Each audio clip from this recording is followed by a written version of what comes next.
Mitchell, Luke, come in here. You've got to see this. What's going on in here? What's happening? Okay, I'll follow your lead. Okay, I did it. So after the raging success of that William Friedkin interview, I decided that I wanted to get more celebrities in the podcast. Smart. So I took all of our money and I made a device that can make a clone of Steven Seagal.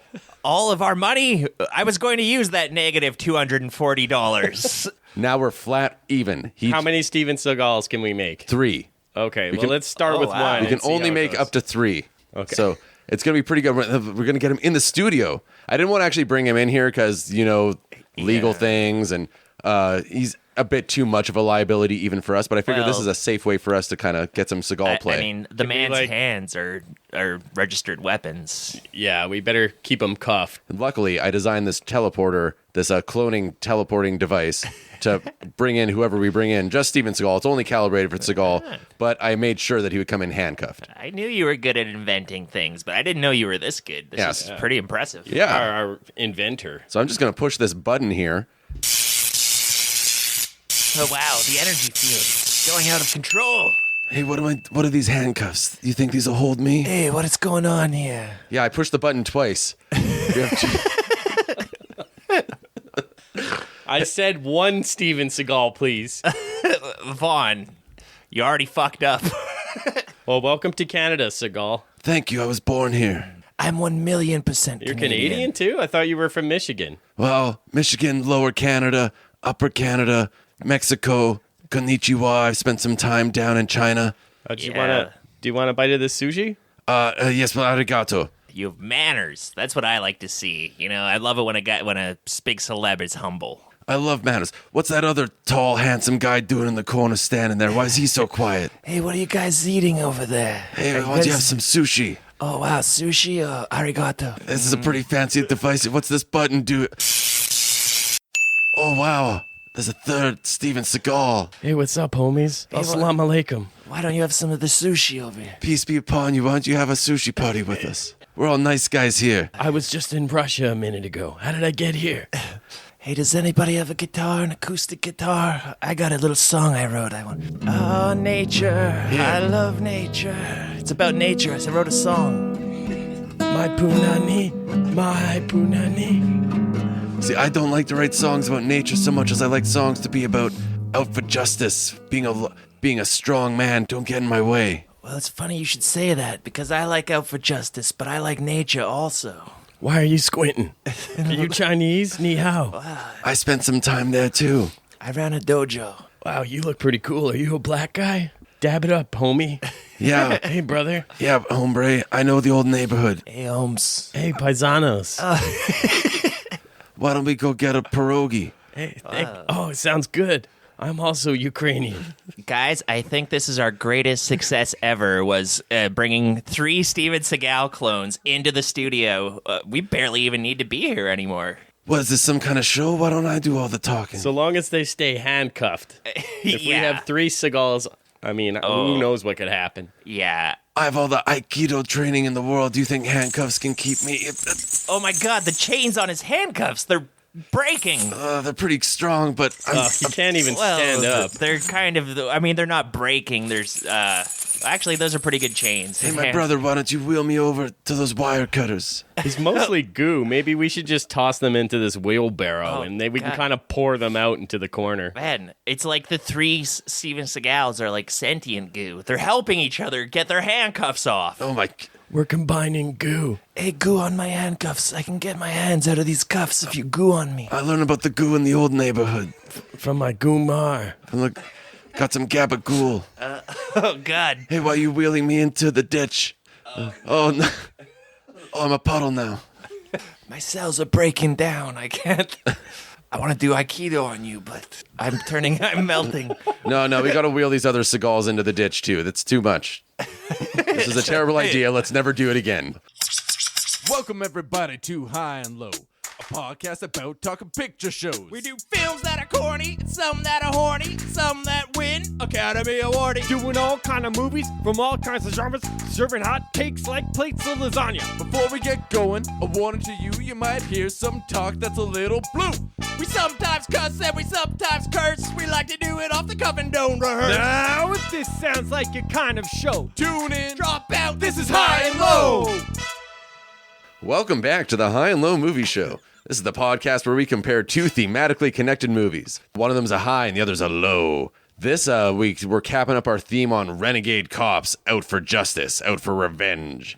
Last week, we talked about 1985's To Live and Die in L.A., and this week, we're going to be talking about Out for Justice from 1991. I'm Vaughn. I'm Mitchell. I'm Luke. All right. Boys, have you seen Out for Justice? Are you into Seagal much? I like Steven Seagal, but I feel like this movie doesn't come up that much when you hear about him, like as his funner action movies. But I was pretty impressed overall by this. Yeah, like, I think it's one of his better ones. yeah. I'm not a fan, but never was. No, they're fun, but I guess people probably talk about Above the Law, Hard to Kill, Under Siege. Under Siege for sure. Yeah. The DMX one. What's the one that he directed himself, where he's like an Eskimo On or Deadly something? Ground. On Deadly Ground. That one seems fun. No, he's honorarily brought into the local community there, and Yeah.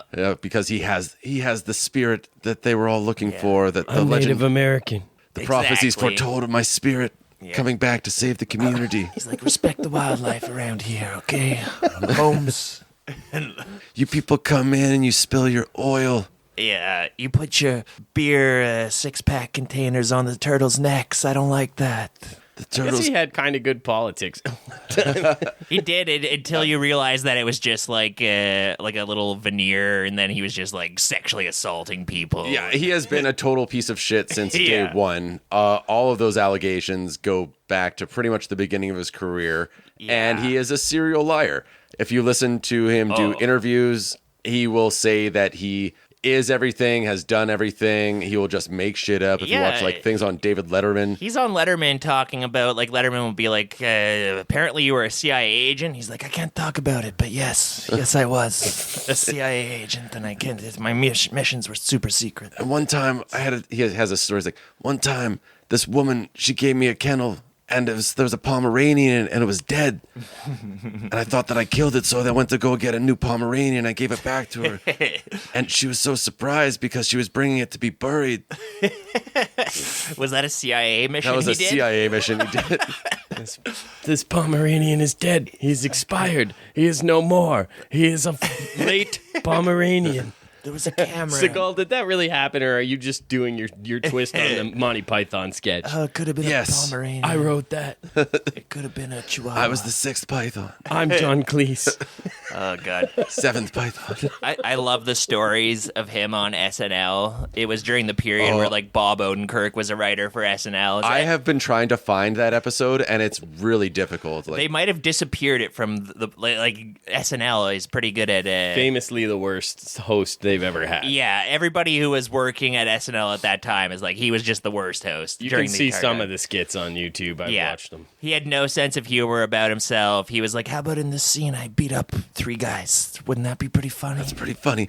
And you see that in this movie, too, and most of his other movies. Like, he doesn't get hit once in this, does he? I don't think he I does. don't think so. It actually shocked me. There is one scene in the bar where he gets like hit in the back of the leg for a second, and I was like, I can't believe, like, Ryan was over here earlier. He dropped his tires off that he just got changed, and we were watching the scene. I was like, oh, I can't believe Steven Seagal just allowed himself to get hit in this scene. So it definitely stuck out like a sore thumb the one time it happens. It's and it comes in stark contrast because, like I said before many times on this show, like, by the time I was watching action movies and Seagal was kind of a big deal, like, I was already watching Jackie Chan. Yes. And, like, Yeah. Jackie Chan did scenes like the one in this movie where he goes into the bar and beats up all the guys. But, like, in those scenes, first off, Jackie Chan is likable. Yes. Yeah. And, like, the stunts, he's incredible in how he moves around the room. And also, Jackie Chan gets hit. And, Yep. like, you want to see him fucking fight and win. He's not always trying to be the coolest guy in the room. You root for Jackie Yeah. Chan. Steven Seagal is a lumbering oaf. Yeah. He doesn't move like a martial artist or an athlete or anything. He's not an athlete. Yeah. When he does, and this is going to be a fun episode because we can say anything we want about him. We can be as mean as we fucking want because he's a garbage fucking person. He is a horrible person. He should be rotting behind bars right now or dead in the high and low ditch or something. Yeah, I wish he'd die. Fuck him. Like at Fuck him this forever. point, I think he has essentially fled the Western world, and he's basically living in Russia right now as like some kind of special ambassador or something. Yeah. I think he's had like illegal cases kind of bearing down on him. In the I would West. think so. So he used to have late night auditions where he would bring actresses and make them do scenes with him alone in his trailer or his apartment or whatever at like midnight. Yeah. For years and years. Yeah, just like the straight up casting couch style stuff. Piece of shit. Yeah. Yeah. This is a movie Carte blanche. where the old neighborhood is a character, you know? Brooklyn. This Yeah. whole movie is about being an Italian American in Brooklyn. The last movie was L.A. This movie that's not much like it at all is in Brooklyn. Oh, I would say that it's quite similar in a lot of ways. Is it? Yeah, it's both cops whose Yeah. partners are murdered early in the movie, and they're out for revenge against to get the people who did it. Yeah. This one's got the Italian American flavoring, which is very essential flavoring. The marinara sauce, if you will. But this movie is like, the moral of it is you can be a total piece of shit and have the happiest undeserved ending in the world, whereas the other one, if you give in, you're gonna fucking die because You'll get shot in your stupid face. your stupid face. So yeah, it's directed by John Flynn. I don't think he's done too much. He didn't have a good time working with Steven Seagal. Surprise, surprise. Yeah, and By R. Lance Hill. as David He Lee wrote Henry. Roadhouse. Yeah, so So it's got he's some some stuff. credits. I'll say one thing I do like about Seagal's movies is while the action isn't good, the violence is pretty good. Like he's Yeah. got some Yeah. pretty gnarly stuff that happens in all his movies. There's some, and they're hard R. Yeah. There's And this movie's a good hard R, and I appreciate that. It also has a good supporting cast. Another thing Seagal movies always have is a good actor as a villain. Yes. It's Yeah. always You a need great that. character actor. In this movie, we got William Forsythe, but like, just go down his list of movies, and it's all just like Keith David and like great guys like that. Yeah. yeah, carrying the show. Yeah. Was Michael Caine in one? Yes. He was in On Deadly Ground. Yeah. And of course, Under Okay. Siege has Gary Busey and Tommy Lee Jones. That's a really good point. Yeah. But you need those people because he is such a flat presence on the screen. Yeah. I don't fully understand how he got as big as he did. I guess his Aikido thing was some novel bullshit, but Yeah. and there was that mystique about him too. It was like, oh, he's an actual martial artist. Yeah, and he had like actually lived in Japan. Like he moved to Japan and he married an Aikido master's daughter and was able to open an Aikido dojo in Japan. And he's actually got like some Japanese children who have appeared in things like the Ghidorah movies, or not Ghidorah. Who's that big turtle that was like a Godzilla? Gamera. Yeah, Gamera. Yeah, she's in a couple Gamera movies. Steven Seagal's daughter. Wow. Wow. Okay. Yeah, no, Well, like people really bought his shit. Like I have such a distinct memory of watching Under Siege with my dad and my stepmom when I was a kid. Yeah. And she was like, "He's so hot." Oh, yeah. Really? And now, With that anytime I watch ponytail. one of his movies, I'm like, I even remember at the time, I'm like, really? That's gross. This fucking doughy looking nerd? I wish I could scrub from my brain the scene in Hard to Kill where I think that's the one with Kelly LeBrock. They're having a sex scene and she just starts like fingering his greasy little ponytail. She's just like stroking his fucking shitty rat tail thing that he has. Don't touch me there. It's sensitive. Because it's not a luscious mane or anything like that. It's not No. like that Head and Shoulders guy we were talking about the other episode. The Yeah. football player. Like his hair is like He's got the stringy and widow's greasy peak, and greasy greaseball hair. He's had some work done on his hair over the years. His hairline changes. Yeah, he bought a Sharpie. It Yeah. looks fucking ridiculous. Like, someone tell him he looks fucking stupid. Why does no one say that to him? That's why I wear a do-rag now all the time. Yeah. Donald Trump's hair looks better. Yeah. Yeah. Yeah. And and- he's a Especially these days. Frankenstein. Well, I saw Donald Trump's hair the other day. I was like, you know what? That's almost looking as good as it did in the 80s. It almost looks human. Good on you, Donnie. You know what? Compared to Seagal, you're a good guy. Me and Steven Seagal had the same barber. I fired him. hair's looking a lot better. He's a loser. He's a loser. We Don't- love to don't hang hang out out. with losers. We always hung out in the 90s. Never met the guy. He's a loser. In Brooklyn, we were big friends. So obviously we're playing off the bit where he loves to appropriate every single culture. Yes. And he does that in spades in this movie. Yeah, and he does that in every movie, and it's always different. And he does that in real life, too. Yeah. If you listen to an interview, it's just part of his DNA, I guess. I think he sees that as one of his big strengths, is being a man of the people who can just, like, he's kind of a cultural chameleon who can just slip into, I can fit into any situation and relate to the people. But anyone who's watching him, it just comes off as hilarious. It's just so fake. It's Yeah. just so fake. Like, give me Van Damme, who's just, like, such an obviously vulnerable guy, and he's just a fucking French guy. Like, give me Schwarzenegger. He's a fucking weird Austrian guy. Stallone. He's like, yeah. is Stallone out here trying to play characters? No, he just a fucking goofy looking Italian American guy. Like, That's true. So many action stars are just freaks. yeah, and But they just own it, and it works. Yes, be The- yourself. There's a few moments in this movie where it seemed like Seagal was trying to do a Stallone, like trying to ape like a Rocky monologue or something from like and- Paradise Alley. And And Stallone's career was on such a downswing at this time, and people were like, he's the hot new thing, is Steven Seagal. But, like, there's no fucking comparison. Stallone has so much Yeah. more charisma Yeah. and authenticity. Yeah. he just never had those martial arts bona fide. Aikido's a fucking joke, right? I don't Yeah. think that's real. It's a made up bullshit like It Krav is Maga. I one of think. those martial arts, I think, It's where fucking dumb. it's just like an actual martial art focused on striking and taking someone down can easily defeat it. I'm not an expert, but I think the idea is you use like small pressure points and things like that to expose weaknesses. And like, instead of like smashing someone's face in, or I'm sure that like there are some sound principles in it, but I think that Steven Seagal largely really pumped its tires, and it's nowhere near what you see. You see a lot of bullshit videos of people doing Aikido online Yeah. where they're beating up 10 different people. yeah, there's videos of Steven Seagal online where it's just like a mob of people attacking him, and it He seems- flips one person, and like the next 5 people 10 feet away do backflips for some reason. It doesn't Yeah. really make sense. He's like, I'm a master. Yeah, and then when they actually face like a mixed martial artist or something, they just get their brain punched through their ear. But he did study the craft, whatever it is, and he is one of the best. Studied the blade. Yeah. He's one of the best in the world at it, or like the most well trained. He's like, again, in some interviews, like, there's nobody left alive in the world who could elevate my belt level. Well, he'll talk There's about no like ninth Dan master, so I'll just stay eighth Dan. he'll talk about UFC guys where he's like, yeah, John Jones. I taught John Jones to do a specific kind of karate kick for UFC. And I'm sure if you ever Why talk is to nobody relentlessly making fun of him in public? I'd like to know. I don't understand it. I do think I have never heard anyone say a good thing about Steven Seagal. I will say that. Like, there's nobody who has ever like, oh, he was a pleasure to work with. Like, I don't care even if he could still beat me up, which I fucking doubt at this point. Yeah, I would slap him right in the fucking face if This he is- talked that shit to me. this is why Russia attacks our podcast with its hackers. they knew we were going to do this episode. I'm an ambassador to Russia, Holmes. Okay, let's get it. There's going to be lots of time to bash Steven Seagal. So let's get into it.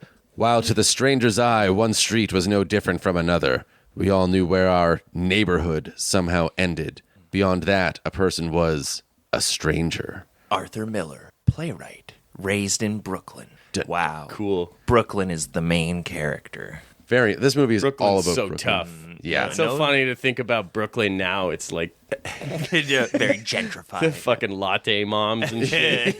And yoga influencers. $20 million lofts. It's pretty tough out on these streets. Namaste. Steven Seagal is the stranger now. Yeah, so we open on a bustling Brooklyn street. A car pulls up, and this pimp gets out. And this guy's, how do you know he's a pimp? Because he's Yeah. dressed like a pimp, and he immediately starts yelling at this woman and then starts knocking her around. Dragging this hoe around It as you do. seems like this trick might have been holding out on her pimp daddy. She was. But you don't work for me no more. Yeah, she's like, I took a break. I had a UTI or something. Yeah. He's like, I used You to. never heard of a fucking condom? And Oh, yeah, no, she got smacking pregnant. her Oh around. yeah, that's right. So yeah, there's a crowd gathering. Pregnant UTI. Same thing. Just Just down the block, we meet Steven Seagal, Gino Felino. He's watching it. Is that Irish? Old Irish from the old neighborhood. Gino O'Malley. Getting an Italian hoagie with an Irish stew. I love potatoes. All sorts, any root veggie. Shillelagh. Tomato. So he's watching this whole thing go down, and he's sitting next to his partner, Bobby, and Gino can't take his eyes off the action here. And Bobby's like, cool, we got a big bust we got to take care of here. Like, keep your head in the game. But it don't sit right watching I'm a stupid idiot. Wow, he's disrespecting that lady. Moto, what's he doing? He's throwing this little girl a beating over there. Yeah. Gino, we got a $3 million deal about to go down over here. You don't like it? Turn your head. And yeah, this is where the movie diverges from reality, because in real life, Seagal would just go over and use his folksy African-American vernacular to diffuse the situation. But in this, he resorts to violence. So, yeah, this So is he Phoebe runs. Seagal running is a real special treat. You just get a little bit of it in this movie, but it's a nice sprinkling. It's the one time he moves faster than a slow saunter. It's not true. a good Every other action time in this run. movie, he's just kind of walking. Yeah. Yeah. He's not cool at pointing guns. He's not cool at running. No, he looks fucking stupid with a gun. He's Yeah. trying to do something. He thinks he looks cool when he's pointing a gun. 'Cause Yeah. he's holding it the way that, a 9-year-old would if they get like a little toy gun. It's like, yeah, this is a cool. He's got like a William purposeful Peterson looked affectation. cool holding a gun. Yeah. Yeah, when William Peterson was like in the bathroom, like ducking under doors with his gun and everything, it's like, oh, he's actually kind of a badass. Fucking catch Steven Seagal ducking. Never, never, ever. I fell down. So this is the first example we get in this movie of Gino Felino just being totally shit at his job. He's not a good cop. He's not a good detective. He's on this bus and he just totally fucks off to go deal with some other shit. And Bobby's like aware. He's like, oh shit, Gino's running. Everybody come on. Gino's fucking everything up. And everybody's You bad like at to the beat job. up on fucking women, huh? Is that it? On me. Huh? Beat up on me, asshole. Beat up on me, asshole. You think I won't? They get in a fight. The pimp gets beaten by Steven Seagal. Well, Seagal's got him, Gino's got him up against the wall, and the pimp's like, I know where you live. I'm going to come to your place, and I'm going to go and talk to your wife. Oh, he's like, I'll fuck your wife and your kid. And so, He's gonna fuck his kid. Why don't you play baseball with my kid? pick on me, asshole. Yeah. Hey, I don't even see my kid. Well, when you see my kid, tell him I say hi. Tell him Daddy loves you. Give him this present I bought. So Gino smashes his head through a car window it's and throws fucking him through sweet. a windshield. Yeah, he like beats him up real good, and he throws him through the windshield. Yeah. Steven Seagal is out for justice. That's the, Very sudden title card. yeah, but hey, that worked for me. That's cool. You throw somebody through a windshield, and it's like, Yeah. bam, You know exactly what kind of cop this guy is. a bad one. Yeah, he is not a due process. No, thank you. So after some brief titles here, we get Richie. Richie Madano is the bad guy in this movie, played by William Forsythe, and he is just fucking swinging for the fences in every scene he's in. Playing real bad dude. Forsythe is a good foil for Seagal because he's about the same body type. Tall, broad-shouldered. Yeah. Yeah. He often plays a bad guy in movies. Yeah. And he's good at it. The story is Steven Seagal drastically recut this movie to really get rid of a bunch of Forsythe's stuff because he was just acting him right off the screen every step of the way. Really? Yeah. Showing me up. It's no good. Get less him. How much Richie Madano do we need in here? I mean, Richie is in it quite a bit, even still. Yeah, it's an unhinged performance. It's like the Scorpio Killer in Dirty Harry or like the Joker in the Batman. Like he's like a total psycho, William Forsythe in this. He looks like an He's old just, like, mustache smoking Pete. crack. Yeah, he's smoking. He's like a mayor of Toronto. Killing everybody. That's a great detail. He is just smoking. He's banging 7-gram rocks throughout this entire movie. Just leaving a got trail of tiger blood. destruction. Everybody hates him. Charlie Sheen's in his wheel gang here. Yeah.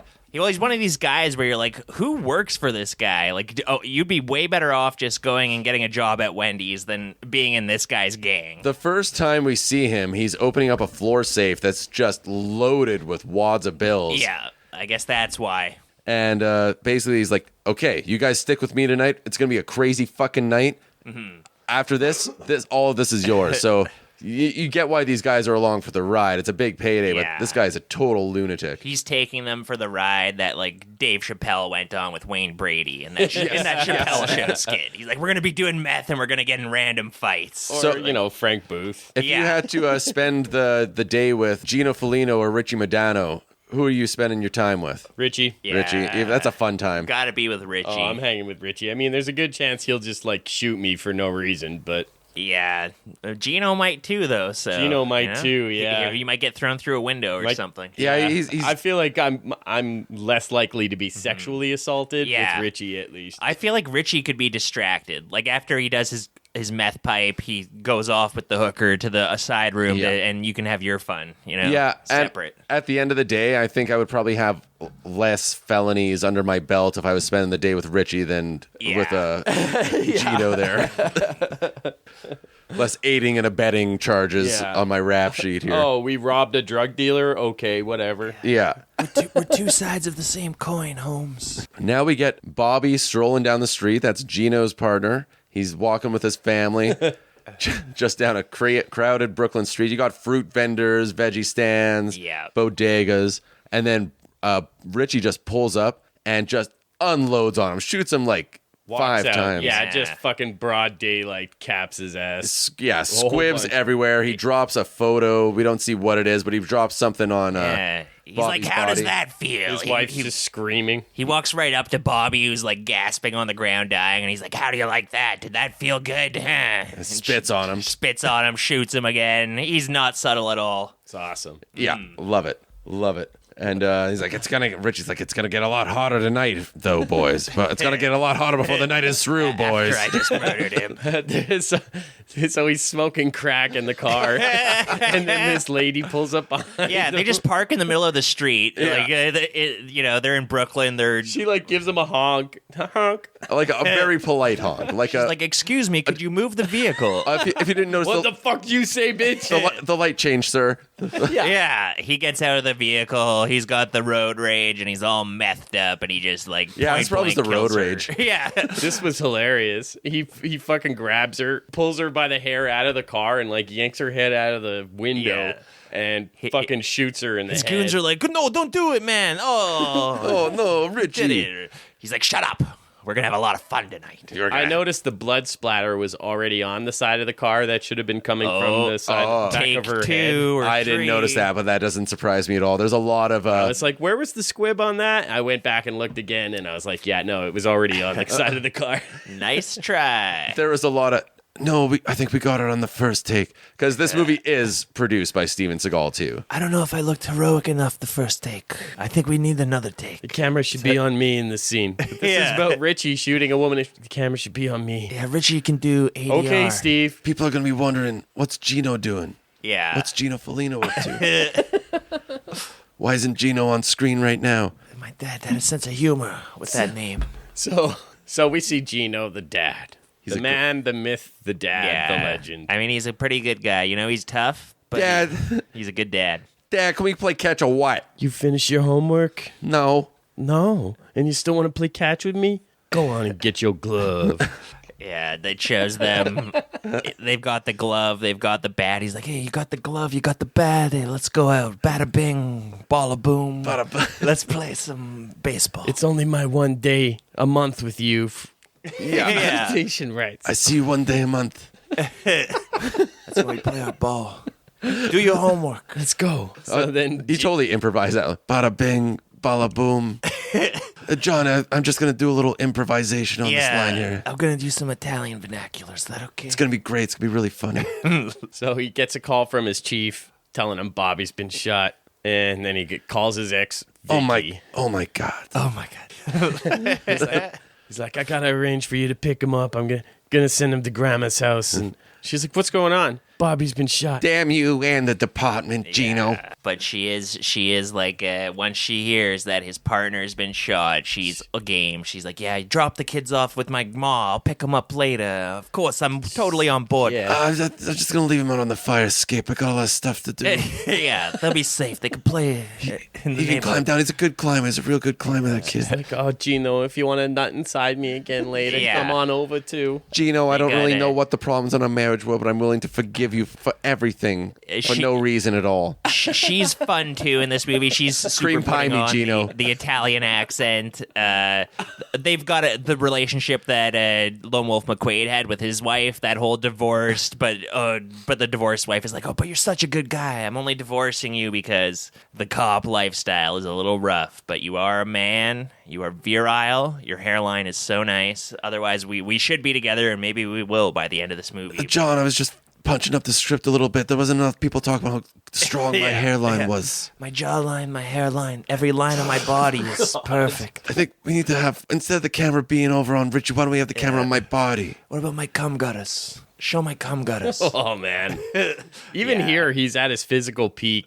Oh, he yeah. doesn't take his shirt off. He No. looks No. like shit under there, you know. I can't imagine there would be a CG definition. He's already gained weight from like Above the Law, where like he's quite skinny and like Above the Law and March for Death, and now this is his fourth movie. He's packed on some pounds, but he's I'm bulking for when I build muscle. I have sex with my clothes on.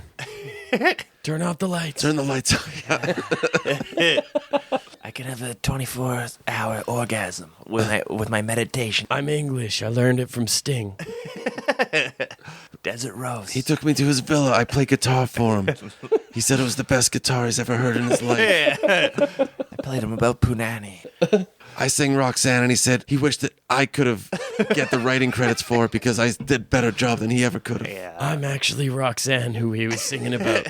I put on the red light. I wrote the song about me when I heard his song and sang it to him. They told me red light has a slimming effect on camera, so I shine the red light on. So he pulls up. He's, of course, in plain clothes. He's got a dumb-looking beret on. Yeah, does he have his badge on his beret, or is that just like a... There's some kind of symbol on there. Look dumb as hell. This is like you don't really, like, he's a super cop. He just rolls up in his black beret. Sometimes he wears like a black leather jacket. You're like, what is this guy? He's not like SWAT. Like, Everywhere he goes, people are like, oh, Gino's here. Oh, shit, Gino's I here. know. Oh, Everybody Gino. in the neighborhood knows Gino. Oh, it's and he- Gino. Yeah. Yeah, it's like TJ Hooker. Like, he knows every single person, and the entire fucking precinct is completely useless without him. They're all Yeah. just sitting around waiting for Gino to solve everything. He is whatever the New It's York. about bloody time Gino's solved it.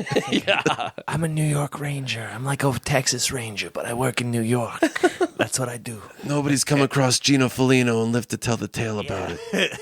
Yeah. No one can take my badge. Bobby's sobbing wife is there, and he's like, I'm so sorry. I'm so sorry I wasn't here to kill his killer. I'm going to kill him now. Don't worry about it. Yeah, she like immediately runs to him too, and like, oh, I don't know. I'm going to find this fucking guy, this Richie. You know that. Forget about that. Yeah, Captain Jerry Orbach Right. comes out. Yes. He stumbled in from a Law and Order episode. He got lost, and now he's giving instructions to Steven Seagal. He's like, "We're gonna solve this whole case," but Steven Seagal's like, "Okay, but when it comes down to it, this guy's gonna be mine. You understand? Yeah, you better understand." Oh, Gino, what about the divorce? Oh, the divorce goes through in a month. Forget about it. Yeah, Jerry Orbach just instantly adds some gravitas to this scene. Yeah. Orbach always plays a cop, doesn't he? He does a good job of it. He's always the trenched coat. Like, what's he in? I wearing feel like cop. he's the guy in everything. Oh yeah, he plays that cop character in an episode of Seinfeld too. Oh, yeah, he's the library cop? Yeah. Yeah. Oh, yeah. Law and Order is what he's... Law and Order That's is his his main main thing. thing. Yeah, He was yeah, on for years and years. He was in like Hard Eight, the Paul Thomas Anderson movie. Yeah, you're thinking of Philip Baker Hall, who's the library cop. Oh, I get those two confused, Oh, okay, too. okay. It is easy to get them confused. Yeah. They both have gruff voices like this and pouches under their eyes. And sort of generic cop look. Yeah. Oh, yeah, I get those guys confused. Fucking droopy dog over there. Droopy dogs on Law and Order. There are 3 branches of government. Gino, are you all right? Sufferance. No, I'm all right. I'm fucking like this. What do you think? He was my best friend. I fucking like this. I'm all torn up. I'm all What out he of does, place. he's kind of like this. rubbing his fucking like Yeah. this, rubbing his body all gently. Yeah, what is he doing? Look at me. I'm out of sorts. Yeah, it's like completely emotionless face. I'm like this. Yeah. Gino, that. He's too much of a man to have the language to be like, I'm very sad about this. Gino, I thought that was your O face. I feel like he really thinks he's Brando or something in Yeah. this movie. Yeah, Like, totally. Yeah. This is him trying to act. Well, I kept thinking, like, he's a neighborhood tough guy in this. He's kind of trying to tap into the same energy as, like, a Tony Lip from Green Book. But Viggo Mortensen is so much more believable as, like, a neighborhood tough guy who can just beat up anyone in the neighborhood. Well, because Yes. Viggo Mortensen seems like a guy that can actually interact with people, whereas Steven Seagal is this weird alien thing who just kind of Yeah. passes through all these things and never has a real interaction with anybody. It's always like, my neighborhood. oh, how's your health? How's your mother's health? You're all my NPCs. That's his vibe. so it turns out Gino knows Richie from way back, right? Yeah, they used to be buddies. They grew up on the same block type of thing. Yeah. So he's like, I need an unmarked and a shotgun. I'm doing this my way. So basically, like, yeah, it's fucked up. Jeremy Orbach's like, okay, well, get you everything you need. Go murder this guy instead of just taking him into custody like he should, because he's gonna just go execute at least one person. As many as he feels he needs to. Yeah. So, yeah, and Gino has an icy parting with his ex. He's like, you don't know nothing about the neighborhood. Don't worry, Vic. I'll make it to divorce hearing on time and in one piece, all right? She's like, oh, Gino. Oh, Gino. Oh, man. He's setting off. He's got his shoddy. He's got his car. Now we go to the La Cosa Nostra. We're at the mob place and the mob boss. The mafia is so mafia in this movie. You know I respect you. We're always just sitting in cafes or Italian restaurants. The mob boss, who's Don Vittorio, wants Richie brought in. Ti rispetto, Don Vittorio. Don Vittorio. None of these guys like the fact that Richie did this. It looks bad for them. He's like, he did it in our community. He did it in our streets. I want this Richie brought in. I want him dead. Gino walks on in, just comes all in, starts speaking Italian to everybody. Everybody's kissing everybody because that's what you got to do. They're kissing cheeks. They're kissing hands. They're, God bless you. God bless you. Don Vittorio, my honor and respect to you. God bless you. What a Don name. Vittorio, I know. Really, Simpsons ruined it for me, but it definitely seems like the stereotypical mob boss Don name. It's me, Don Vittorio. So- respect for me. Him and Gino are sitting across from the table from each other. They're talking back and forth, swapping who's talking English, who's talking Italian. Yeah, and they both are guys who, even though they're on opposite sides of the law, they both have the respect for the neighborhood at the core of their whole thing. He's really kissing this guy's ass, Yeah. man. But you gotta give respect to the mafia, Don. You're like, hey, Don Vittorio, all due respect, but why are you protecting Richie? Richie's scum, man. I gotta He's a bring him in. scum. And Don Vittorio's like, I know he's scum. He's gone rogue. He did it on my sidewalks. Yeah. I want him brought in. Mm-hmm. He doesn't want him to go to the cops, too. He's like, what's he gonna get? 5 years? Maybe, if we're lucky. Maybe you gotta put him down yourself. Take care of business. Fuck, he's so sleepy. He's so sleepy in all of his delivery, and he thinks that it's just cool, tough guy shit, but he's just it's bored and uninteresting. Yeah, there's moments where he'll just give like a stony squint to camera or something, and it's like There are multiple times where he'll just straight up spike the camera, and they just kept it in and kept it rolling. Like it's like a Jim from The Office. Like, huh? pretty much, yeah. Just straight up spikes it. Yeah, and they just kept it in because, again, there's so much of this is just like one. I think we got it in the first shot. Okay, let's go on to the next one. Did I look good? Got some more auditions to take care of in my trailer. It's like Ed Wood. Like, something fell down in the corner of the set. And he's like, but yeah, my karate kick looked pretty good. I think we keep this take. That's one thing about Seagal is he doesn't really kick, does he? No, yeah. He like kicked a guy in the balls maybe once in this movie. Yeah. Yeah, he's very much Like a just woman, like a woman kicks, like just a straight kick to the nuts. With like high That's heels not a kick. on. It's a Bobby Hill. That's not my purse. That's my Bobby purse. Hill, yeah. He doesn't do Bobby De Niro kicks. He does Bobby Hill kicks. I don't know you. Yeah. This guy's trying to be De Niro. He's more like Bobby Hill. It's like I'm wearing my stilettos. This is gonna hurt you a lot. So Okay, I got my girdle cinched up extra tight. Let's do the kicking scene. This is my favorite plot detail coming up here, and I think is actually pretty funny. It's basically the scene from MacGruber when that guy makes fun of his fucking radio, and he's like remembering, he's like chanting the license plate to himself so he can like get the guy later. Yes. All the way home, just hey, X23559. Just vowing vengeance on somebody. So he's driving around in his car and he's radioing in the update with the mob. It's like, they're not going to help us. And this car cuts him off. It's a real shitbox, and it has a license plate that says, kill them all and let God sort them out. Must be some kind of tough guy or something. This guy thinking stuff. And then this guy throws a bag out the window, and it lands in the road. And Skull stops, picks it up, and there's a German Shepherd puppy that pops out. An adorable little puppy. Yeah, it's cute. God, let me run into that guy again someday. Please, God. Is this foreshadowing? It's pretty funny. Yeah, so he gets this puppy, which will be both remembered and forgotten by people in the movie and the filmmakers. This dog is like, sometimes it's there, sometimes it's not. Definitely didn't play as much of a role as I thought it would. I thought this was going to be like I thought this was going to turn into Canine all of a sudden with Jim Belushi. What is this detail? Why did they more like Hard Boiled, where he like has to have the puppy in his arms while he's doing all the action? No, yeah, it doesn't factor into anything at all, and it's why is this in here? I think it'd be really funny if I had a puppy. What if I have a dog? You know, a tough guy like me, people know I beat people up, but what if I pat a dog? Women really like dogs, right? Maybe they'll think I'm sexy if I have a puppy in my hands. I think that goes into, like you were saying with the Brando thing. I'll take this guy to the dog park. I'll meet a woman. I believe I only have my Steven kid Seagal one day likes- a month. Yeah, I believe he likes animals, but Yes. Well, Brando in The Godfather, in his opening scene, he was like, what if I just hold a kitten and he's I'm playing with a kitten? He is seriously trying to be Brando. Yeah. It brings it into such stark focus of like how much he's not. Yes. I mean, no one's Brando, but like you couldn't be further from him. Yeah, like Brando, when he showed up to Apocalypse Now, like 100 pounds overweight or whatever, still fucking knocked it out of the park.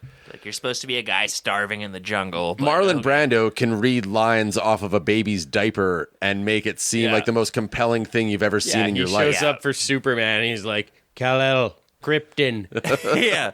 And it's like, wow, this is actually one of the best performances I've ever seen on screen. It's just like a floating head reading a few lines off a fucking notepad. They're good people, Kal-El. You're my son from Krypton. They mean to be. I have to teach you Euclidean geometry, Kal-El. This is a triangle. Yeah.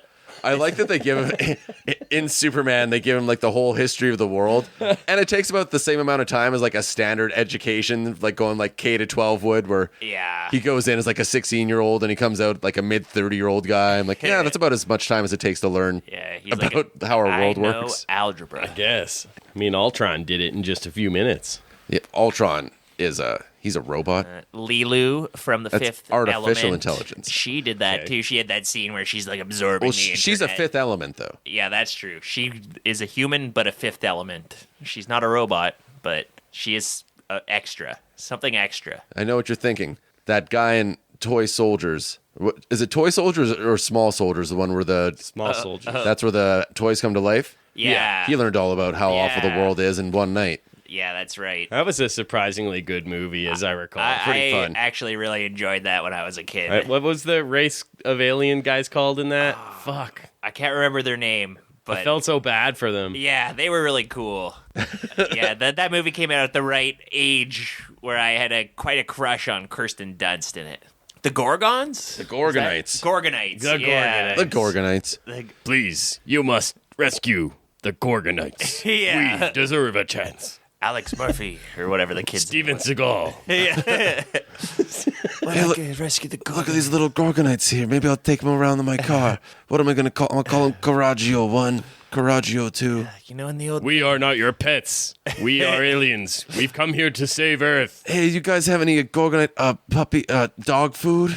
You know, there was a lot of people in the neighborhood. There was Polacs. We're not dogs, but actually, this stuff's pretty good. Alpo, you know, pet food is graded for human consumption. So if you're hungry, crack open some pet food. Oh, there you Shit's go. mostly soy and bugs, though, right? Yum. Yeah, that's like what they feed the train people on Snowpiercer. It's just dog food. They're feeding us Alpo.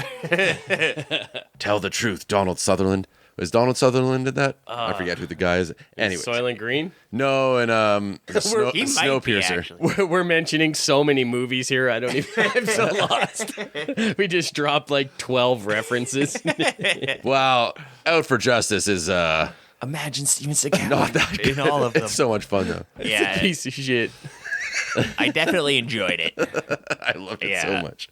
All right, Gino's driving along, and we get No Sleep Till Brooklyn. And I don't know if it was like what it was like in your versions, but in the Blu-ray I watched, it was this weird watered down, distorted version of it. So it's probably what they went with. But Oh, I don't know. I think it sounded fine. but Yeah, I I was remember like, it could you sounding give us a normal. more obvious needle drop, please? yeah. And yet also somehow very... well, in How did 1991, the that's Beastie that's Boys quite even fresh. license this I don't shit? even know. That's surprising. also a bit too cool for Steven Seagal. Yeah, Steven Seagal needs to listen to like Leonard Skinner, the Allman Brothers. Or his own mixtape that he recorded himself. I'm a blues man. You know, I think Gino Felino would listen to this. Steven Seagal's hard rock and swinger music. Yeah. Steven Seagal exists in the world of Out for Justice. Steven Seagal bar rock. You know what other movie had a No Sleep Till Brooklyn needle drop just like this? The Secret Life of Pets. Oh. I'm yeah. a dad, and that's why I know that. Yeah, well, if you're going to set a movie in Brooklyn, you got to have No Sleep Till Brooklyn. They've made so much money off of that song. Yeah. It's been licensed in some big pictures. I'll still take it over that fucking cursed-ass Jay-Z song. New York, Oh, yeah. dreams are made of. You go to New Yeah. York, if you're within like 5 miles of Times Square, you just hear that song blasted everywhere by people on their Yeah. little trolleys pulling people around. God, I hate that. The city of dreams, where they're made of. It's a city that never sleeps. So Gino's driving around and he pulls up to Lil Piccolino. This guy, he's his neighborhood snitch buddy. He's selling seltzer. Hey, Piccolino, give me 6 seltzer. ¿Cómo estás? How's your mother? It's like, perro. I like perro. Yeah. I think that's Dog. Spanish for dog. Yeah. I learned that when I was in Guatemala earlier this year. Dirty perros. I knew like 3 Spanish words when I got down there, and there's fucking dogs running around everywhere, and people kept saying perro. I didn't know what that meant. Perroed. Must be. But I was saying vamos, vamos, vamos, and the dogs understand Spanish. You just say yeah. vamos to them. Hey, Lil Piccolino, you seen it? ¿Cómo está? You seen anything? How's your mother? How's your mother's health? Oh, So many blessings be upon you. Yeah, she's very sick, senor. Yeah, that's a thing in this movie. He speaks every language. Yeah. Yeah. He's the man of the people. He goes around the neighborhood. He talks to the little Spanish kid. He's talking to everybody, and he's always adopting their. He's the cultural chameleon, man. The cultural appropriator. Yeah. So he's just kind of cruising around. This streetwalker comes up. He's under like a bridge and over like one of the train bridges. You want to overpasses. fuck, honey? Oh my God! Did you hear what she said? Oh my God! It's more neighborhood flavor. He drives by some homeless guys. They're like, "Well, what'd she say? What'd she say?" And he's like, "Oh, Meet me up in my hotel room later. yeah, Seagal, the cameras are rolling. yeah." This is an actor. She's gonna not make you a actually. star. You want to be in the movies? I thought you were. She's in the movie. You want to be in my movie? Oh, what? We're rolling? I'm a big action star. It's okay. Keep it in. And this, and me explaining this. Just keep it all in. We got. I'm gonna play you a song. This is gold. Do you know how much film costs? I'm gonna play you an acoustic song, a guitar song in my room. God. Oh yeah. Yikes! I'll jump out of the window. No, thank you. Please, just have Suge Knight kick the door down and Yeah. throw me over the balcony. Yeah, yeah. Please, oh my God, on God above. Yeah. So he spots Richie up ahead. Richie is recruiting some muscle here. He comes in, he's like, who's got the balls? Who's got the balls to ride with me tonight? I need some backup. Who's got the balls? He's all methed out. How about you? You got the balls? Yeah, I got the balls. Tosses a wad of bills. Now you got the money. Yeah. They get the bread. Now you got That's the it. bread. Yeah. First you get the balls. You then fuck you a get the banker, bread. then you get the bread. Yeah. Yeah, exactly. First you get the bread, then you get the pigeons, then you get the women. I ain't no pigeon. You want pigeons? Go to a park. So Yeah, no pithy lines like that in this No. one. well, No there sharp kind of little. are, but yeah, I don't know. They try a couple times. Gino spots them. A chase ensues. So chase was actually pretty good. This is one of my favorite parts of the movie, this car chase. It's pretty good, but when you compare it to Live and Die in L.A., No. it's like, oh, like It's not on the same technical level, but these cars, they've got fucking horsepower. And this Chevy Yeah. Caprice that Seagal's driving around in this movie look fucking sweet. Yeah. I really like it. It looks like he's going over like trusses or something like that. He's just jumping up and down. Getting off that thing, but man, that fucking suspension on that car is taking a beating. Yeah, and this whole time I'm thinking about poor little Coraggio sitting in the front seat there. Yeah, that dog's fucking dead after this car ride. He's having the time of his life. Dogs love that, feeling the wind in their ears. Perros like the bumps, homie. So for a yeah, ride. eventually they go into an alley. Some truck is backing up, and Seagal flashes the badge like, "Move your car," and so he does, and then the chase ensues a bit more, and then Richie's like, "Hey, let's go get some pork chops." And they pull up to this butcher shop and run in, and he's like, "This guy Gino's coming after me. You fucking make mince meat out of him, okay? Make hamburger out of him." I want you to hang this motherfucker up by a hook. Yeah. So big that was mistake. in Seagal voice. That was Richie saying that. Yeah. I want you to hang this motherfucker up by a hook.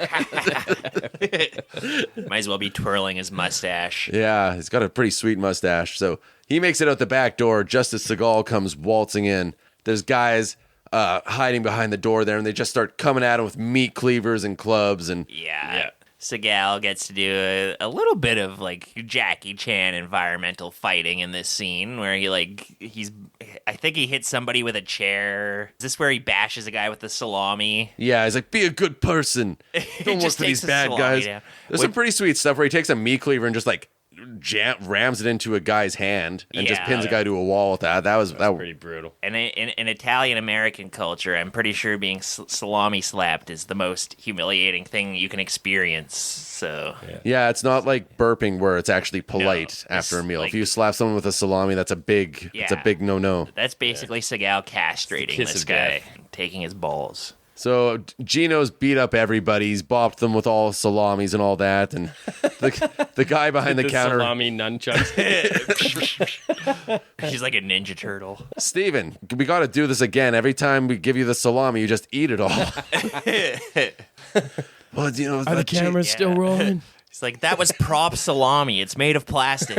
It still goes pretty good. We got 20 minutes of footage of you eating plastic salami, Steven. That's why it's so chewy. Okay, we'll keep that in. We'll put that in the trailer. I'm a real Italian. What are you talking about? This is real salami. Goes on my pizza. It's just like they made back in the old neighborhood, Lansing, Michigan. So the last guy standing, he's the cashier. He's got a gun on. He's like, and Seagal's like, "What, do you want to shoot me? Don't be a bad guy. What do you want to shoot me for? Don't be a bad guy. Be a nice guy." And he just kind of Do the right thing. disarms him and knocks him unconscious. Yeah.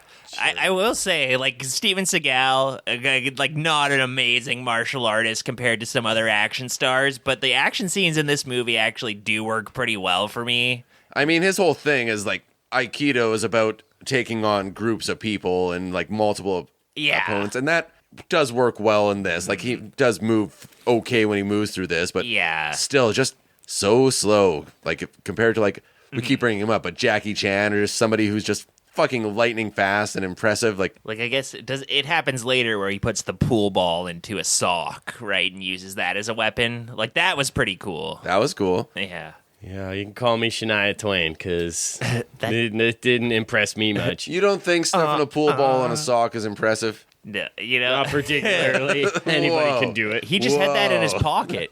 Why did he have that? It It was a pool hall, Mitch. but it was in his pocket.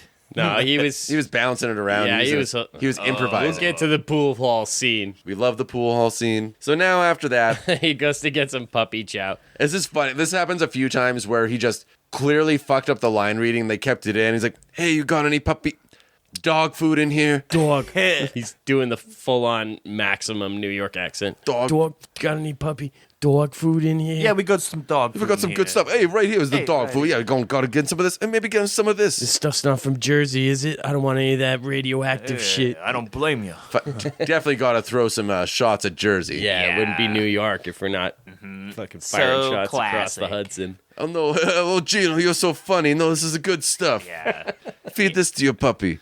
Watching The Sopranos really primed me for this movie. I was familiar with all the Italian slang, and I was familiar that the New York mob sees the New Jersey mob as a glorified crew. Yeah. Man. So you watched The Sopranos just as research for this movie, right? So I'm kind of an expert You're on like, Italian. I'm just going to watch Americans. this dumb, crappy show to Yeah. get ready for this masterpiece of a film. Yeah, well, you can't understand Out for Justice unless you do that very elementary watching of The Sopranos. This is Exactly. high art. I mean, anyone can relate to this movie because it's a universal story. But if you really, you can't you need to know about Italian Americans to understand where they're coming from. You have to watch 6 seasons of The Sopranos Yeah. to get it. So as Gino's leaving, Frankie, he's one of the mobsters. He's kind of like buddies with Gino. They're kind of pals. They grew up in the neighborhood together. Yeah. And he's trying to convince Gino out of this vendetta. And Gino's like, I just gotta go and I gotta kill him. There's no way that I'm not gonna kill him. I gotta kill him good.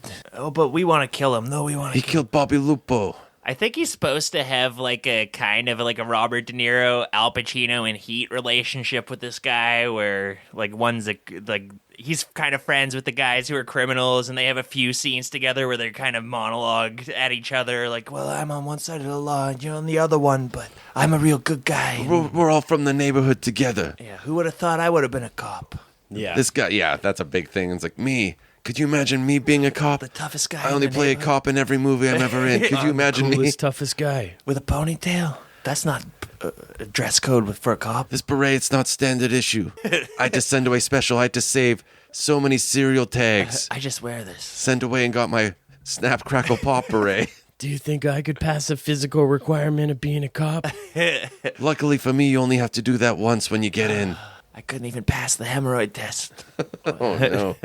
The hemorrhoid test? Where Yeah, they- what's that? That's when they make you turn your head and cough, and they put their fingers in your rectum. It's also a technique you can use to cheat at poker, which you can hear about in our Rounders episode. Previous episode. Yeah. So now we go to Mr. Medano's place. What? Moving right along. Gino rolls up to Mr. Medano's. David Chianese, speaking of Sopranos. Oh, yeah. Uncle Junior from Sopranos, Yeah. also in The Godfather. Just a guy who's in so many Italian he's Junior. gangsters. Yeah, he's Uncle Ju. Yeah. Uncle June. And I knew I still- recognized him. Still alive and Look well different. to this day. Like so many guys from The Sopranos are dead at this point, but he was already ancient in The Sopranos, and he's still kicking Maybe just my fine. favorite character on The Sopranos. He's Yeah. really He's laying so on an fucking Italian funny. accent. He's not here. Yeah, he's from the old country. Mr. Medano, how's your health? I said he's not here. He's Richie's dad. Richie, the William Forsythe psycho character. Yeah. Yeah. So Gino essentially, he just comes here to tell I have to Richie's kill your parents. son. Exactly. I just wanted to come They're and like, tell oh, you. no, you don't have to kill our son. What did he do? Well, I have you to know, kill him, okay? It's like how you have to ask. They shot Bobby in front of his family. Okay, you kill our son then. Oh, you kill our son. I see how you have to kill my son. You ask a father for a woman's hand in marriage. You ask to kill his son. That's the way it goes. So they're going back and forth. It's like, no, Richie's a good kid. He can still be a good kid. They must have done something to him to make him murder that woman. Where's Richie? Where's Richie? I told you I never. He's not here. You don't believe me? Ever since I was a punk kid, I believed you, I always believe and you believed me. We believe in each other. I'm gonna kill him. Believe And this is it or like not. this is Seagal thinking that he's being righteous, Yeah. right? This is him thinking that he's doing like the right thing. Yeah, he's crossing the T's, dotting the I's by going to this old Italian man and solidifying the reasons to kill his son. It's about the worst thing a person could do.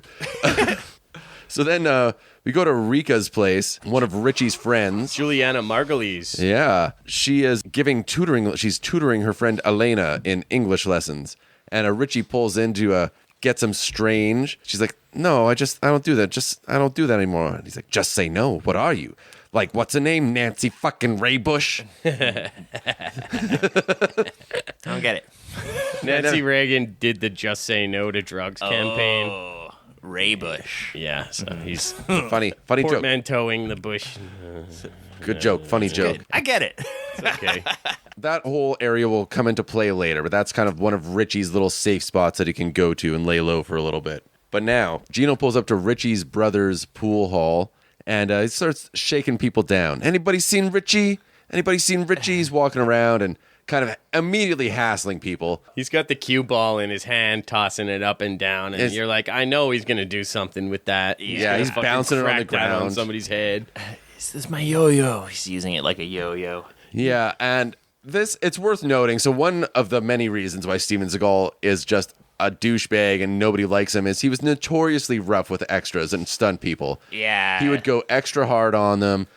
Leguizamo, John Leguizamo's got a good story of being slammed against a wall by Steven Seagal and just hard enough that he was totally winded. And That might have been in this movie because I think he was in this movie. okay, Leguizamo? Yeah, I tried to spot him, but I thought so. He was already quite famous by 91. could be a background. Yeah, he's Boy and Alley.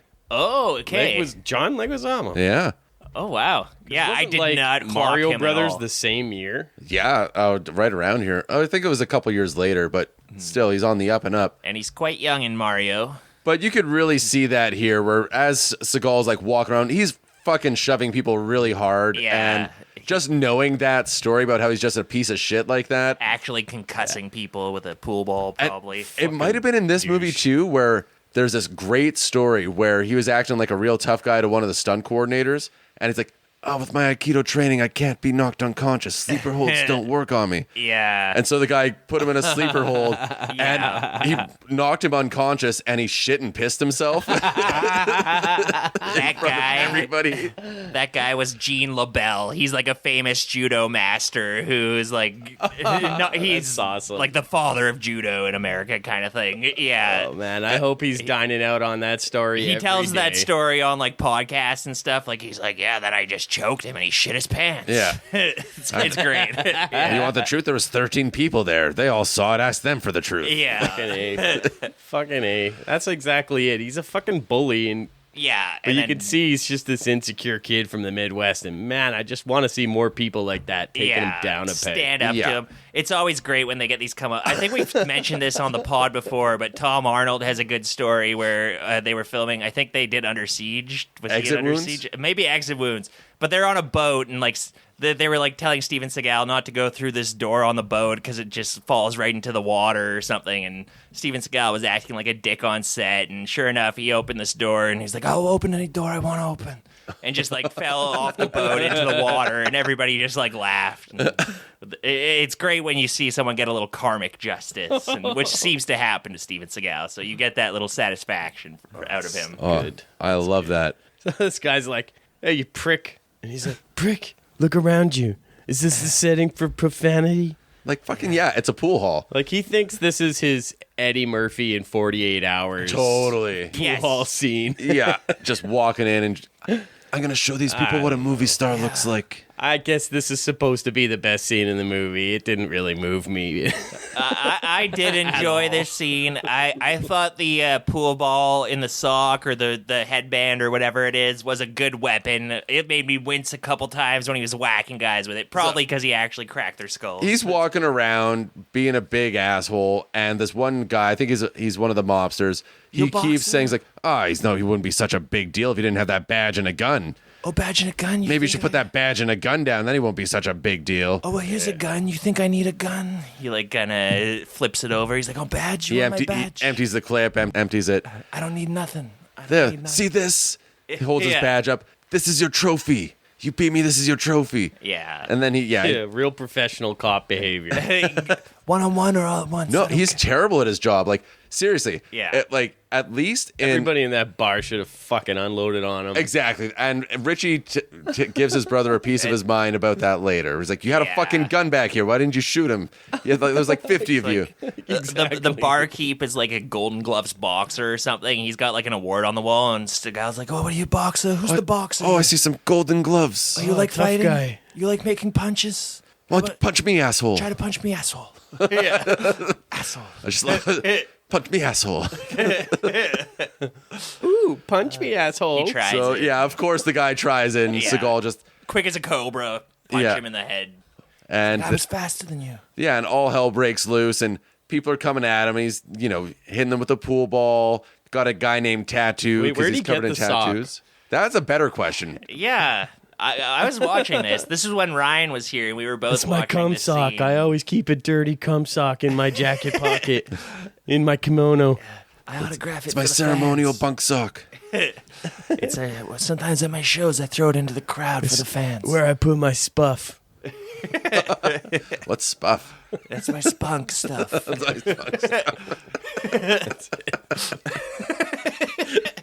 Luke's giving me the knowing look like, okay, you know spuff. You know stuff. Of course, you know spuff.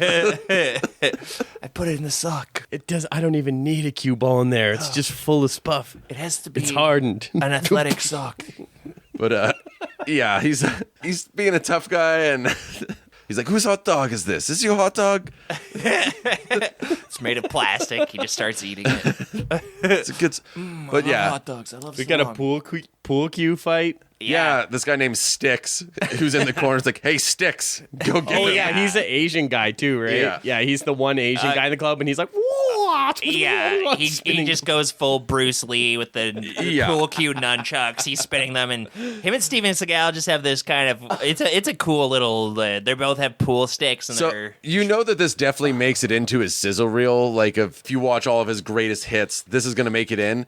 But when you watch it, it kind of looks cool, but it also just kind of looks like Yeah, they're not fucking- trying to hit each other. Yeah, if you're ever like, I played this game with sticks with my friends when I was a kid, where you're just like Hit just each other's hitting the sticks. sticks as fast as you can. Yeah, they're going very fast, but they're neither of them in any danger, really, of getting hit. Yeah, except for Sticks, who does get hit because, of course, Steven Seagal needs to give it to him. What He if I knocks hit out him? Tattoo's teeth with the pool ball in the sock. That was a good little shot that you see, like Tattoo yeah. spitting his teeth onto the pool table. Yeah, he goes over the side of the pool table and he's holding his mouth, and you just see him spitting bloody chiclets all over the fucking felt. You knocked my teeth out. Knocked out my fucking teeth. Why do you have Tattoo's teeth?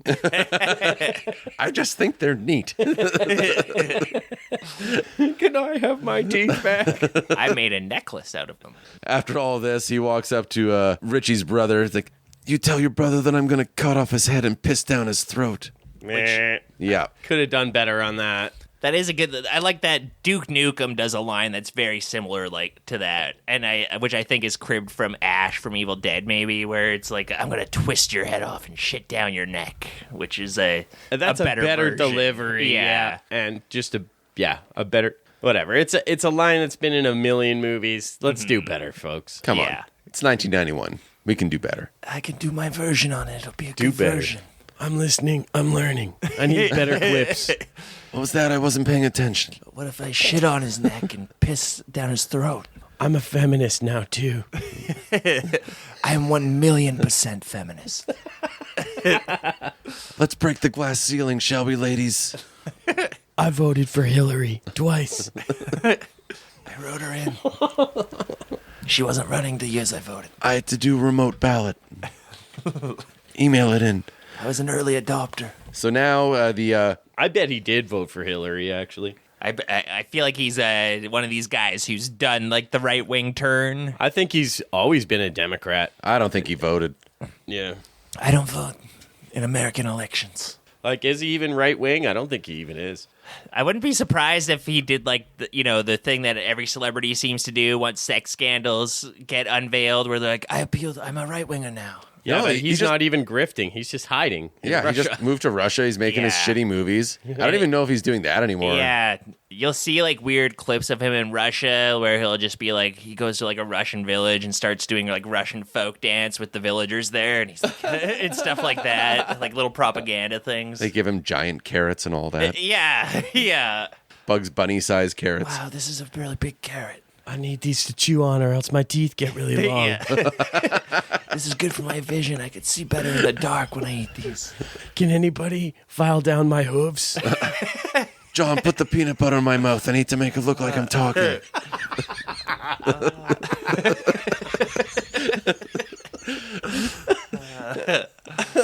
Mr. Seagal. I'm Mr. Steve. No loud noises, anybody. If you spook Steven, he'll run away. His leg just shoots out backwards and breaks someone's neck. You're lucky I can't lift my leg, otherwise I might have kicked you in the face for sneaking up on me like that. When I was younger. Now they're going to turn me into glue. Oh, you can make good glue with him. Yeah. Good glue. That goo makes good glue. That's the stuff.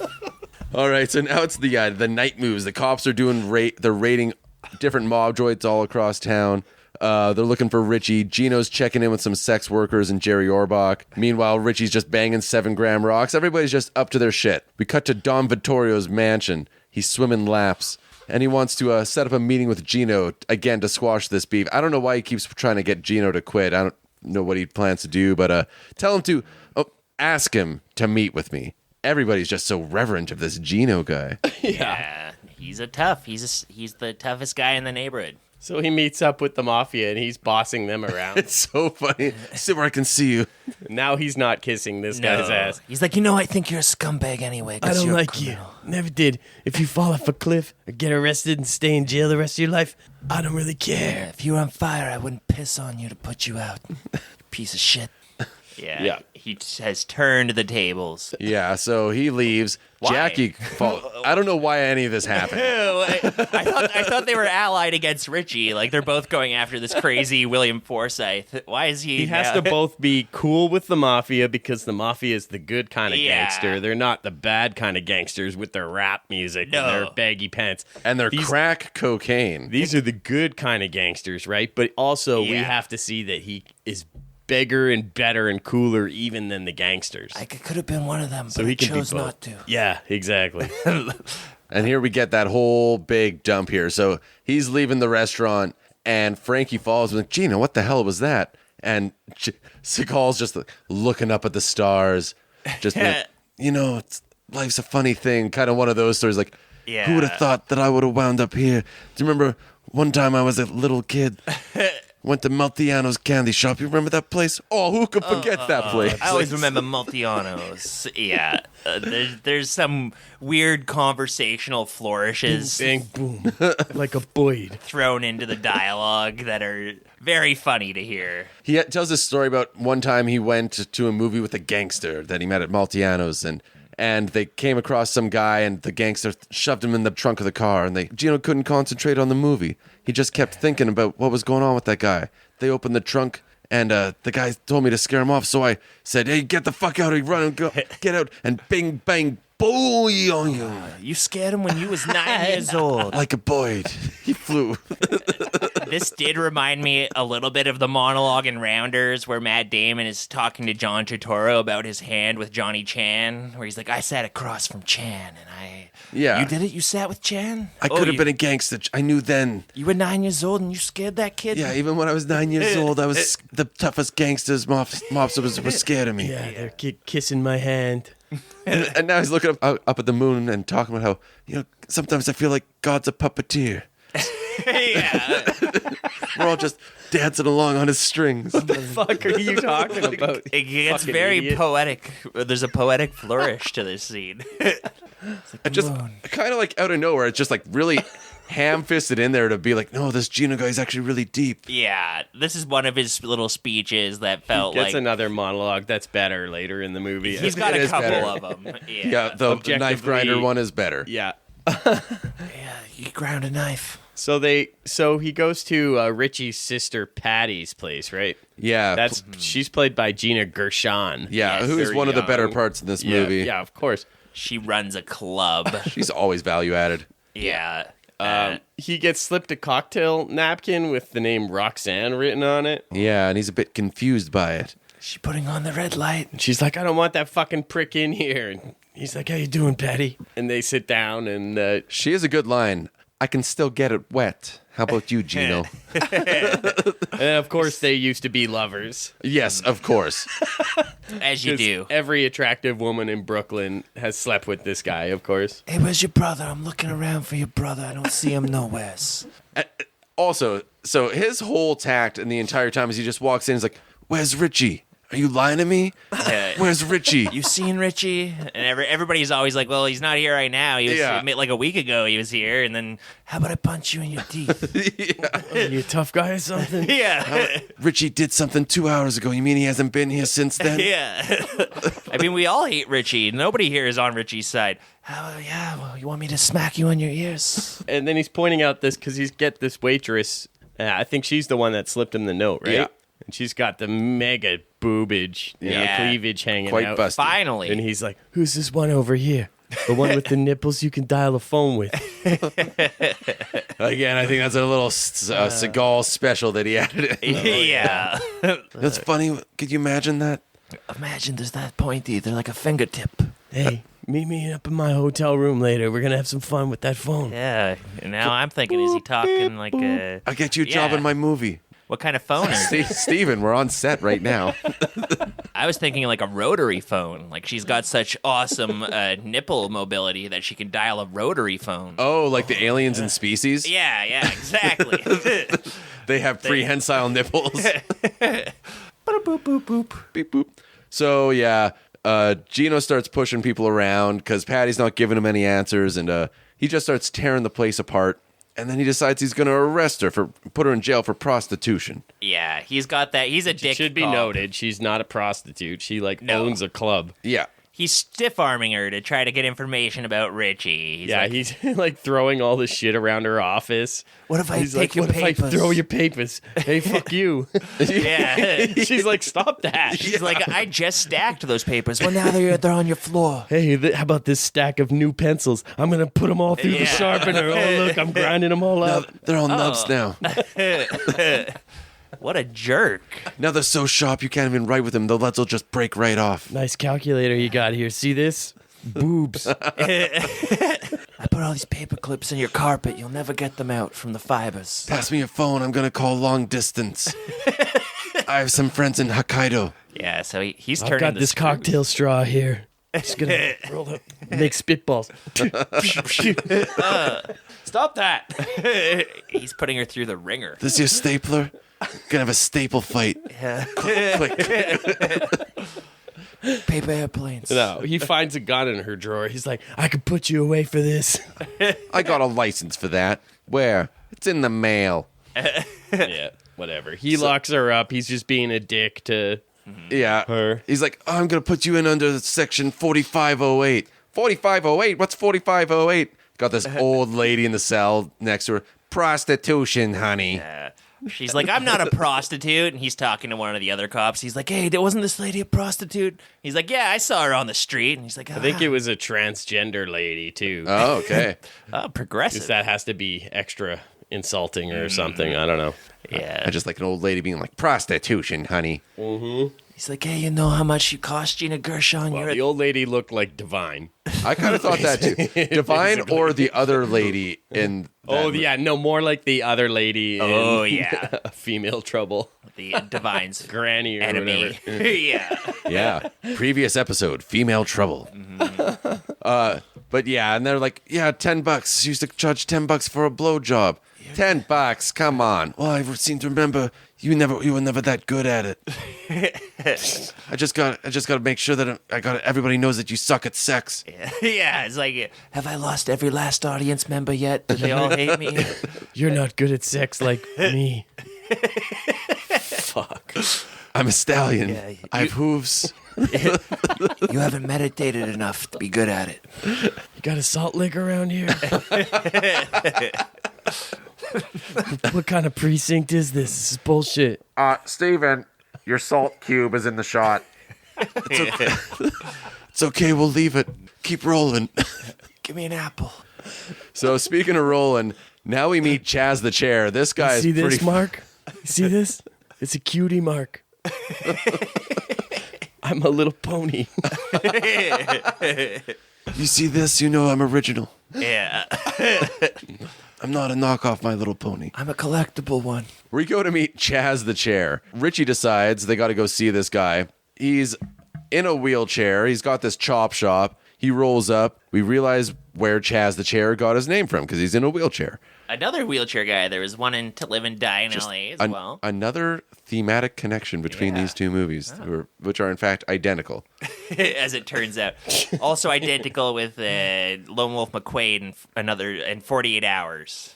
They're all identical with each other. Yes. All these movies are the same. So Richie's smoking crack some more. He's smoking more crack again.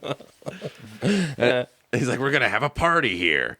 And he starts taking Chaz's chair for a spin, and everybody's just uneasy because Richie's an unhinged lunatic. It's fun. He's one of those guys where when he's having fun, everybody else is in danger. Yeah.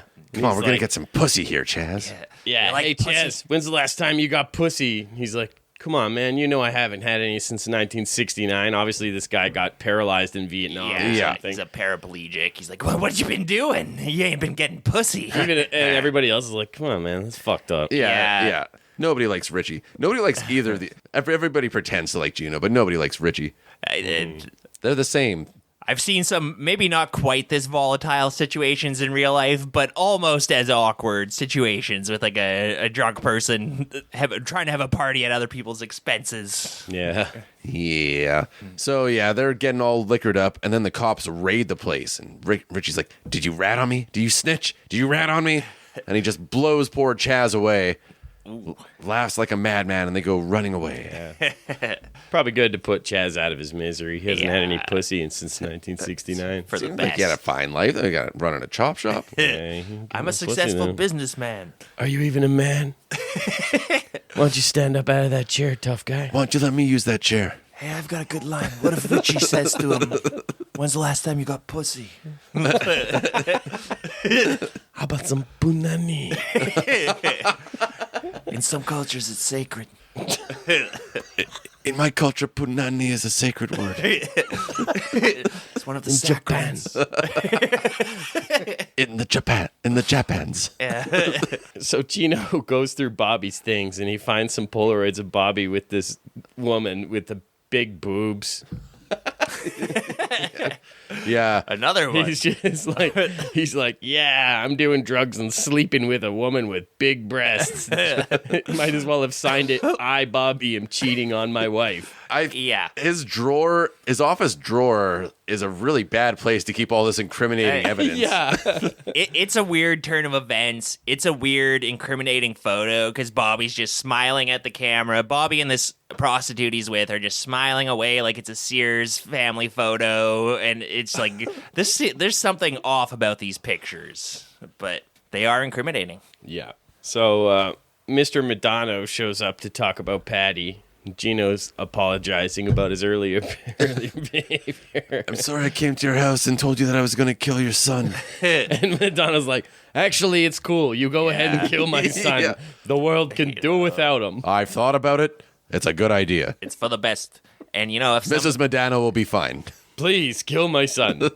Take my son. Please. It's like, It's the right thing to do, Gino.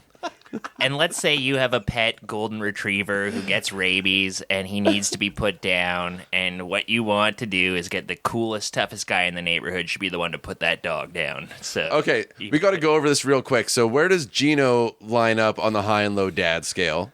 Oh, well, he's pretty great. He almost played ball with his son. So that's pretty good. He wanted to. Work got in the way. Yeah, he almost spent time with this kid. Yeah. Okay, but what about Mr. Madano? Where's he? Oh. Madano, he's good. Well, look at the son he raised. Yeah. And then also he can't even stand by his shitty son. Yeah. I'd say Gino's a better dad than Mr. Madano, Yeah. But they're both near the bottom. I think Madano might be the worst dad of all. Yeah, now that you think about it, you never see him in the same scene with his son. That's true. For all we know, they never spend time together. If he was playing catch with his crack-smoking son, Yeah. maybe they would be killing fewer hookers and Vietnam vets. Man, imagine that. You're doing some crack and then you play some baseball. You run the bases so fast. You're throwing the ball so good.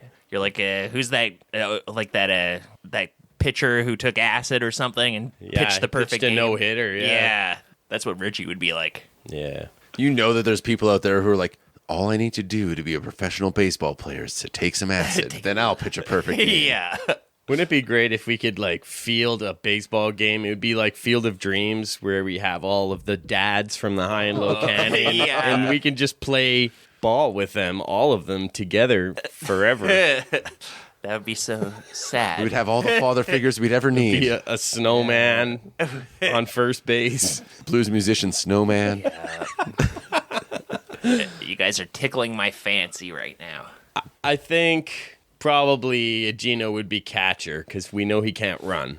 Yeah, that's But he's got true. bad knees, so you know he's got bad knees. Oh no, he can't crouch. He needs, but like- can he hit? He needs something where he can just like fake out. Like Gino could be the equipment manager. Well, we see him swing a bat at one point in this movie, and it's the weirdest looking bat swing I've ever seen. Like my fucking 4-year-old swings a bat better. he doesn't He is know not how an any of these athlete. things work. He's just not athletic. Yeah. Like Tom Cruise picks up anything, and he's such an athlete. Yeah. He just, like Like, it's not even fair to compare him to that, but like it's just an example of somebody who has such a natural athletic There's ability, and Seagal has none. so many times in this movie where you can just tell he's picturing something in his mind that's a lot cooler looking in his mind, but when he tries to pull it off, it just doesn't quite work. Yeah. With the guns, with the bats, with his certain stony facial I'm expressions. certain he was always picked last in gym class. Yeah. Like just absolutely certain. It's like, I don't play group sports. I do Aikido. It's a one-man. Your biggest challenge is yourself. I'm a lone wolf. Gino decides that he has to arrest Mr. Medano to keep him safe. He's gonna do the right thing and put this man, a father figure of his, in jail for the night. You know, you practically raised me, but I think it's only right you go to jail tonight for your own protection. Hey, don't drop the soap, Dad. Miss Medano, don't drop it. You're about to become I brought you a chastity belt, Mr. Medano. You're a little boy, Mr. Medano, but now you're a man. Now he's never sounds sleepier than when he answers a phone call. He's in his office going through stuff, and he's like, picks up the phone. Jerry, that's robbery, not narcotics. Talk to Don Zinger and get back to me, all right? Phone acting is tough. It is, Yeah. especially if you're Steven Seagal. Yes. So you're willing to give him a pass on that one? No. No, I hate him. He's the worst. It was funny. I had a cousin who one of his pet peeves was how in TVs and movies, when people hang up the phone, they never say goodbye. They just like, Yes. all right, and then like that. It turns out that's how me and my brother actually talk on the phone. Like we never say goodbye. We're just it's just like the conversation's done, and then somebody hangs up. Well, you answer is like, oh shit, it's you, and you just hang up before the conversation even begins. It would drive my cousin crazy. He'd be like, "You guys don't say goodbye. Like, how do you know when the conversation's over?" Like, My grandma used to do that all the time. But like she lived downstairs. We had like a bi-level house. She'd be like, "I made soup," and I'll be like, "Okay, I'll be right." Like you already. This is not Luke, True Lies is on Channel 7. Okay, do you want to come down? Oh, your response is Just, not like, cut me necessary in this conversation. I was at a friend's wedding last night, and her mom was there, who I haven't seen since like high school. And I just had flashbacks of she used to drive me home sometimes because my friend's singing lesson was like my house was sort of on the way. So we'd have conversations, and every time I'd get out of the car, we'd be like talking, and she'd be like, "Okay, bye," and just like kind of kick me out of the car. And at the wedding last night, we were just like talking, like, "Yeah, it's so good to see you." He's like, "Yeah, you too." "Okay, bye." The more things change, It's just like the in-person equivalent of just having Yeah. a phone hang up on you in the middle of a conversation. it's a perfectly acceptable thing for an old person to do, I think. So now back at the Felino house, Richie he's got himself a police scanner that he got from Chaz's place, and he overhears a call that Gino's going to go visit his home. His wife is calling and wants him to go home, so he's going to pop in. And this part's fucking hilarious. He looks over and beside his seat, he's like, "I almost forgot about you. Because there's a fucking dog in this movie that everybody forgot about for the last half hour. The movie also forgot about you, but you exist. I wonder how many puppies they left in a hot car parked on the fucking lot. I forgot about you. This is Coraggio 7. Jesus. Oh, we got to get you a nice hot bath, some food, maybe a girlfriend or something, huh? And get these fleas and ticks off of Maybe you. girlfriend, huh? You like pussy? So he goes to his wife's place, and they start talking to each other. And I swear to God, they just have like fucking base level first date type of conversation where Yes. he's telling his wife about what his dad did for a living. Like, I know. I'm like, what the fuck? You guys were together for a decade. He's like, you know, I grew up in Brooklyn. Like, you have a 12-year-old kid together and you're just now getting divorced. Okay, you don't know the first thing about this guy? Maybe if I tell you a little about me, we won't divorce no more. What do you think? Gino, you're always so busy at work. We never talk. I never knew this about you. There was an old man. Used to sharpen knives in the neighborhood. He had an old thing he brought from the old country, a foot pedal. Still, he'd sharpen the knives and he'd ring the bell, and everybody'd come out and get the knives sharpened with him every day. Till eventually he got older and people started buying disposable knives, and he'd be out there and fewer people would be coming, and you hear that bell ringing. It's the saddest sound I ever heard. And that man was my dad. He was your father, wasn't he, Gino? It is a Disposable sad knives, story. by the way. She's Is that like- a thing? Well, I know what he means there. Like, Yeah. people buy cheap-ass shitty Some knives. And, KitchenAid, Sobeys yeah. thing. But, yeah, she's just, like, in rapt attention. Yeah. And just, like, falling in love with him, just ready to suck his fucking dick. It's unbelievable. I remembered why I married you all of a sudden. They're talking like, we always told people that Pop died of cancer, but I believe he died of a broken heart. Yeah, and then she's like, you know what? Maybe after this we can work something out. What, you mean something permanent? Yeah, reconciliation. Is that what we're talking here? Permanent. She's like, yeah, I want it real permanent, though. Like, you got to be all the way in. Okay. I can do that. I can do it. So now Richie's guys, they start coming in. Gino tells everybody to go to the bathroom, which turns out to be the most dangerous place in the entire apartment. Bathtub? Yeah. Oh. Seems like a safer You place know? to be, no? Seemed fine, but then all the bullets start whizzing in there. And I have actually heard that a bathroom is a very dangerous place because there's no cameras there. You can be cornered in there. Not my bathroom, buddy. Yeah, but if there's bullets whizzing around the house, it seems smart Oh, to yeah. be in a bathtub. or if there's a Told them to get in tornado. the tub. Yeah, the tub is like an armor. They always tell you, go in the tub during a natural disaster. Now, I don't know about some fucking fiberglass tub. I feel like most bullets would whiz through that. Buckshot, maybe not. it would take me too long to move all of my toasters. This is a tub. I like to have I like a variety of sandwiches. Italian sandwiches. Dad told me it's safer in the tub. I said, why don't you move the toasters out first? All right. My dog, Caravaggio, they had to tie a pork chop around my neck to get him to play with me. If Rodney Dangerfield was Gino Felino, this would be a better movie. Yeah. Let me tell you about my doctor, Vinny Boom I'll Butts. tell you about the old neighborhood. He could have at least been a neighborhood character. We get some signature Steven It'd be a way Seagal better gunplay. movie if Rodney Dangerfield was Yeah. the lead. Yes, 100%.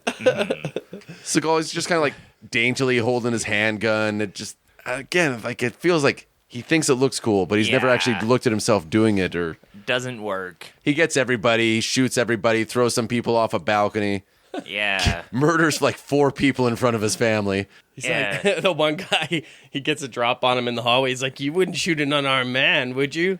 And he's like, I'll show you what I do. no, I won't. He throws him through the fucking window off the fire escape. Oops, you had a little accident. So much paperwork. Yeah.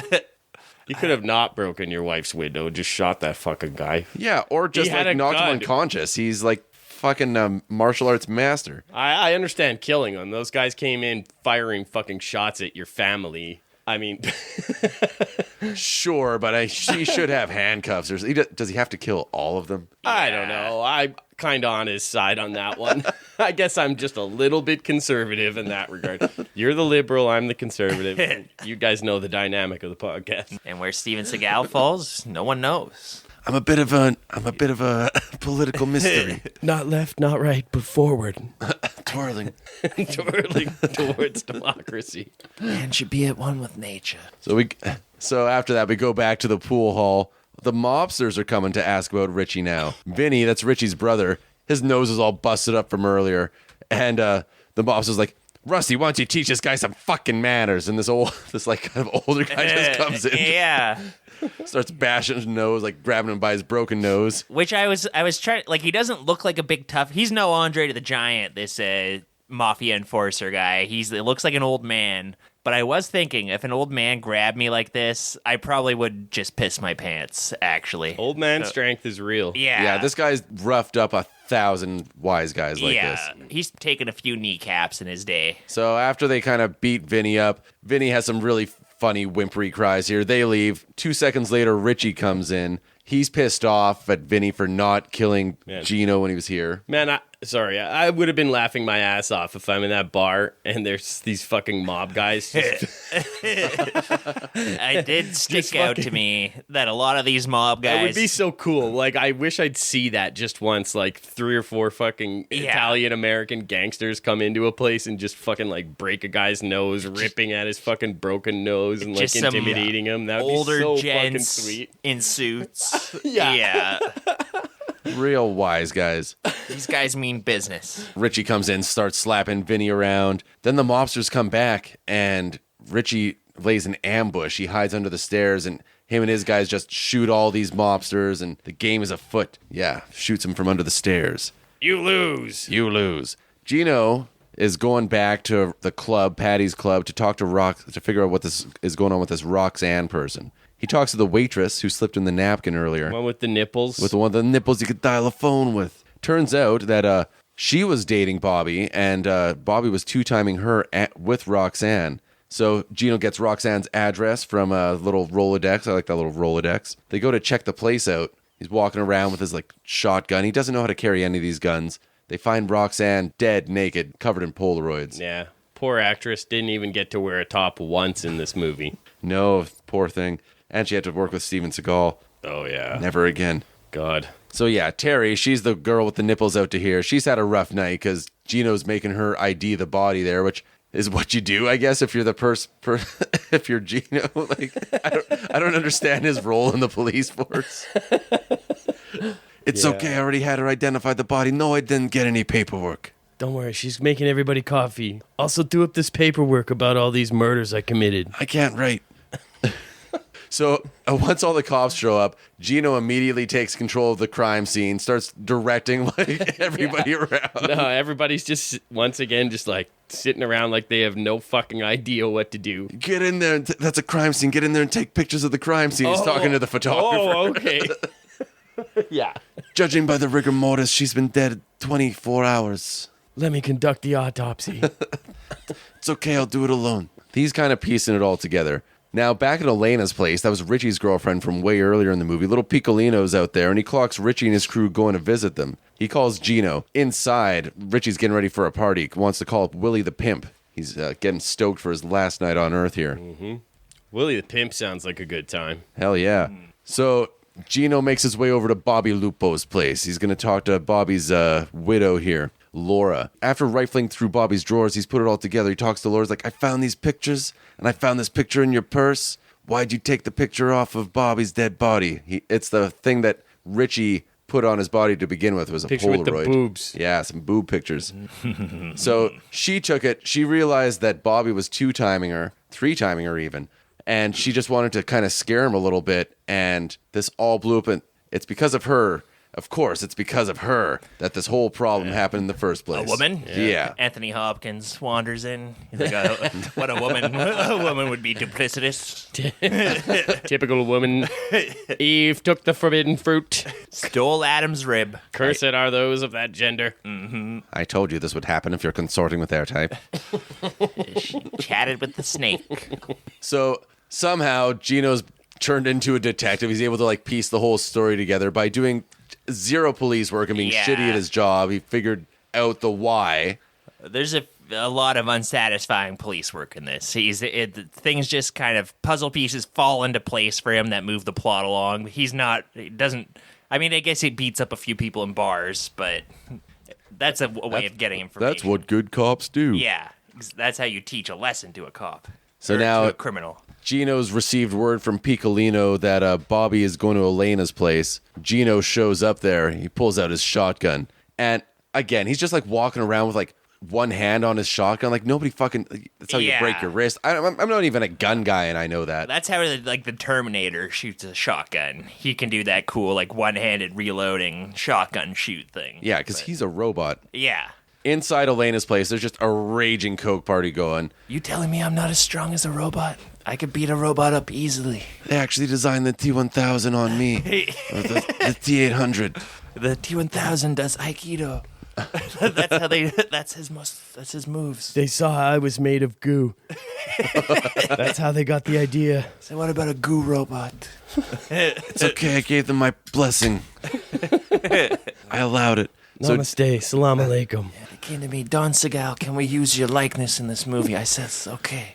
I gave them my blessing. You don't even need to give me any credit. It's fine. I'll do that myself. Benny, mother Benny. So Gino makes his way in. He gets a drop on everybody. He goes in. One goon's got a gun under the table. I guess Gino gets shot here. Seagal didn't really react that way at all, but he just And then he just carries on kicking ass, right? blowing people away with a shotgun. Sure, whatever. Yeah, just beating up everybody. Tattoos here again. Of course, it's not a party without tattoo there. Missing minus a few teeth from earlier. There's this one sweet part where Gino blows a guy's leg off, and that looked pretty gnarly. Yeah. That's like a gory shot. Well, it actually is a little bit like this movie turns into a Paul Schrader movie in this final scene where it's like the taxi driver bloodbath or Rolling Thunder bloodbath. It's just like this movie's been building to this cathartic explosion of violence in this final scene where Seagal is going after Richie and he really does a very thorough beating on Richie, especially. Well, yeah, but if only you could have, if only you could sympathize with Gino at all. Like in Taxi Driver, as insane as Travis Bickle is, it's like, well, this guy's compelling, and I'm kind of really curious to see what happens here. Or the whole point, exactly. Like, the whole point is like the main character is a weirdo in those movies. Like, he's like an antisocial weirdo who's getting into violence and stuff. Yeah. Whereas with Seagal, it's like, isn't this cool how I'm doing this? I'd rather hang with Travis Bickle than Gino Felino. I'd rather take his pills. So after Do Gino's pull-ups. mop the floor with everybody, he knocks Tattoo out. He like gives him a weak little kick into a wall, and Tattoo just like crumples. He's like, oh. To be fair, Tattoo he probably has pretty serious brain damage from that prior beating. So I'm sure he's got a glass jaw now. Like one little feather touch, and he probably just passes out. Yeah. Gino's hiding in the bathroom, and it's like, what are you gonna do? And he comes out. What are you gonna do? What are you gonna do? You gonna arrest me, huh? Click, click, click. I'm out of bullets. Pulls out his gun and Oh, good. Those bullets could have saved you a lot of pain. yeah, You know it's going to be hand to hand. yeah, and Mano a mano. It's a right shit kicking. that's the thing. It's a total shit kicking. Richie, to his credit, is like, well, I like pain. I'm a masochist. Let's fight. Yeah, and he doesn't land a single hit on Gino here at all. He's just getting the shit kicked out of him left and right. I don't think he likes pain by the end of this beating he gets. No. Anymore. I wonder how bad he actually hit Forsythe. I feel like Forsythe is legit tough. Yeah. Like, I'm sure he can take a fucking beating. But Yeah. like, I'm sure Forsythe could beat up Steven Seagal. I don't know. At their peak, I doubt it. But. I hit William Forsythe so hard in the face, I shit my pants in front of everybody. I knocked him so hard, he was William Three Scythe after that. He lost the number. A whole scythe disappeared. Do you think that's easy? You think you can do that without years of training? Have you tried to farm a field with 3 scythes? Eighth Dan. Instead of 4 scythes? It's very difficult. This fight scene had a pretty unexpected ending, though, where Seagal grabs a corkscrew and just stabs him in Forsythe in the face with it. Yeah. The Forsythe is just a bloody mess by this point, and he is getting a little creative with the things he's bashing him in the face with around the apartment. He picks up like a knife and a cast iron skillet. He's almost like Jason all the Voorhees. best weapons you can find in a kitchen he attempts. Every slasher And then somehow villain weapon. the corkscrew is what does him in, which seems like an unlikely thing you'd be able to hurt anybody with. I don't know. Which you'll recall in Friday the 13th Part 4, Jason kills Crispin Glover with a corkscrew and a cleaver. Yes. Indeed. Combo. Oh, yes, that's a good one. Frankie is the first mobster in on the scene here. Gino's like, hey, let me see your gun. And he shoots Richie a few times. He's like, there, now tell him that you killed him. And like, Yeah. Yeah, sure. Yeah. where there's like obviously this huge fight and he has a corkscrew sticking out of his head. Yeah. He shoots him a bunch more times. He's like already dead. And doesn't he shoot And him? again, one more time with like a shotgun. Like he shoots him with his own like cop guns, right? No, he gets Frankie's gun from him. Oh, okay. Yeah. Fair enough. Okay, that loophole. I'll give now, them if that. the police investigate it, they'll think you shot him after he was dead. Yeah, you shot him. No cop would shoot him extra times in the face. That's for Bobby. Yeah. Bobby. Finally revenge for Bobby. The scumfuck cop who Yeah, banged I'm every so glad that prostitute. fucking Steven Seagal, that Gino Felino avenged this fucking crooked cop who's Bobby. 3-timing his wife Yeah. and is just a total piece of shit. You know, things happen in the neighborhood. Great. I'm so happy that happened. So now we're in marital bliss. We cut to sometime later. Gino and Vicky have reconciled, everybody. Yeah. They are giving it another go, and they're walking on the boardwalk. God. Would Oh, you- Imagine the abuse she's putting herself through. Good, yeah. Son. She wants to get like a bucket of popcorn or something like that. I eat at one of these places. You got gangrene by dinner time. yeah. It's like, you gotta keep your figure. And that's when he looks over his shoulder and he sees that fucking car with the kill 'em all and let God sort 'em out Yeah. bumper sticker. Oh, wow, a tough guy. Hey, you a tough guy? You a tough guy? And he kicks this guy in the nuts. Yeah, it's a solid nut shot. He obliterates this man's testicles. This is just there's nothing left after you get a smash like this. Yeah, and little Coraggio comes up, Pretty funny. has to take a wicked leak right on this guy's face. It's revenge. I appreciated that. The It's very ADR they have maneuver. for it is hilarious too. Like, it does not sound like a dog peeing on a face. Yeah. It sounds like a person, like a grown man pissing on like a floor mat or something like that. What a fun job. Yeah, and they just like walk off. The walk off, there's the credits. And you know what? We're all treated to a special little gift here with these end credits because we get Don't Stand in My Way, sung by Greg Allman, written by Steven Seagal. Oh, I didn't even catch that. Oh, and it's better still because usually this movie does a victory lap. But instead of like every other movie that does that, where they show all the different people in the movie, all they show is Steven Seagal. Best hits. And it's like not even that. It's like him getting out of a car, him just like walking. And they end it with he's like walking into the pool table scene. And in like the 2 seconds they showed, he spikes the camera 4 times. Where he's just like looking around the room. And every time he just like will like look right in the camera and then like keep looking around the room. And Where's my hero shot? I want the audience to feel like I'm looking at them. Steven Seagal, out for justice.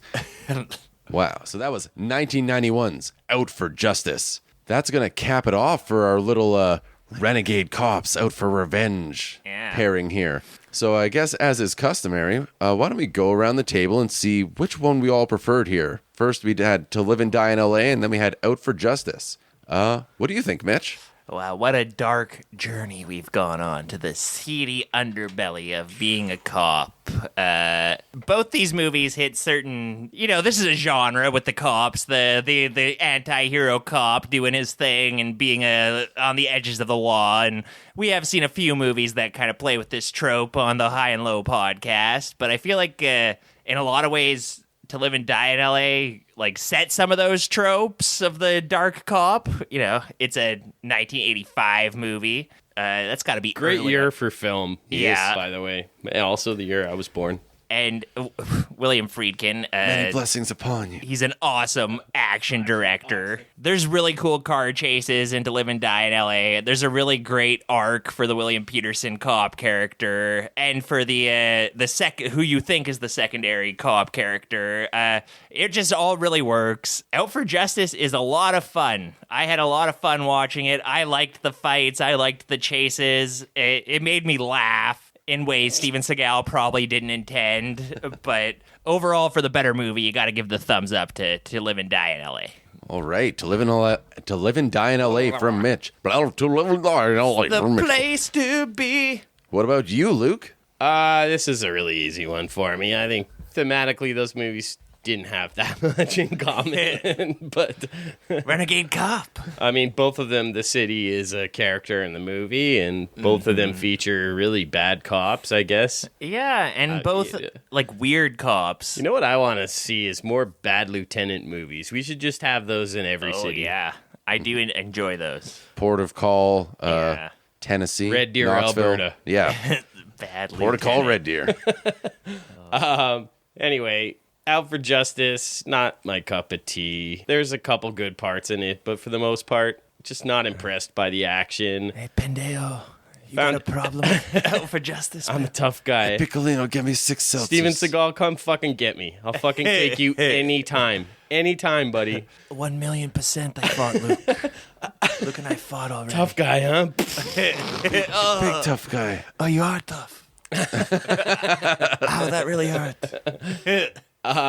Anyway, yeah, To Live and Die in L.A., that's one of the best movies in the genre. Very, very strong entry from Friedkin. Very, very strong entry as an 80s movie, as an L.A. movie. It's just pretty damn good. I mean, I'd put it close with Heat as far as like L.A. crime movies go. Yeah, good shit. Friedkin and Out for Mann. Justice, I can leave it. I don't need it. So, yeah, easy call for me. All right.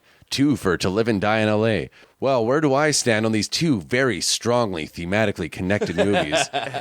2 movies about renegade cops avenging partners who were killed, tearing the cities asunder. This is tough. Out for Justice, I had a lot of fun with it. It's not the best action movie by a long stretch, not of that generation, not of that year, but it's fun. It's good, dumb fun, and I enjoy watching and just laughing at the man, at Steven Seagal. He's a very funny guy for me. But My favorite action movie of all time, by the way, came out in 1985. Jackie Chan's Police Story. Watch that instead if you want to watch a police story. Jackie Chan doesn't know Aikido. No, he doesn't know Aikido. Yeah, To Live and Die in L.A., it's obviously that one for me. I'm a big fan of it. I could just watch it again and again. Really tight screenplay. Yeah, and shocking. And I've seen it a couple times, and watching it again, just the way William Friedkin does his violence is shocking. The way he does his action is exciting. The guy just knows what he's doing, so More shocking than I'll watch pool any of his ball movies. in a sock. Hey, this is gonna shock you. Why don't I, hey, cue ball. Why don't you pick on me, asshole? I call him a cue ball and I hit him with the cue ball. How about that? So it sounds like we're doing To Live and Die in LA all the way around the table. Easy decision. I mostly just wanted to have a laugh at Steven Yeah. Seagal.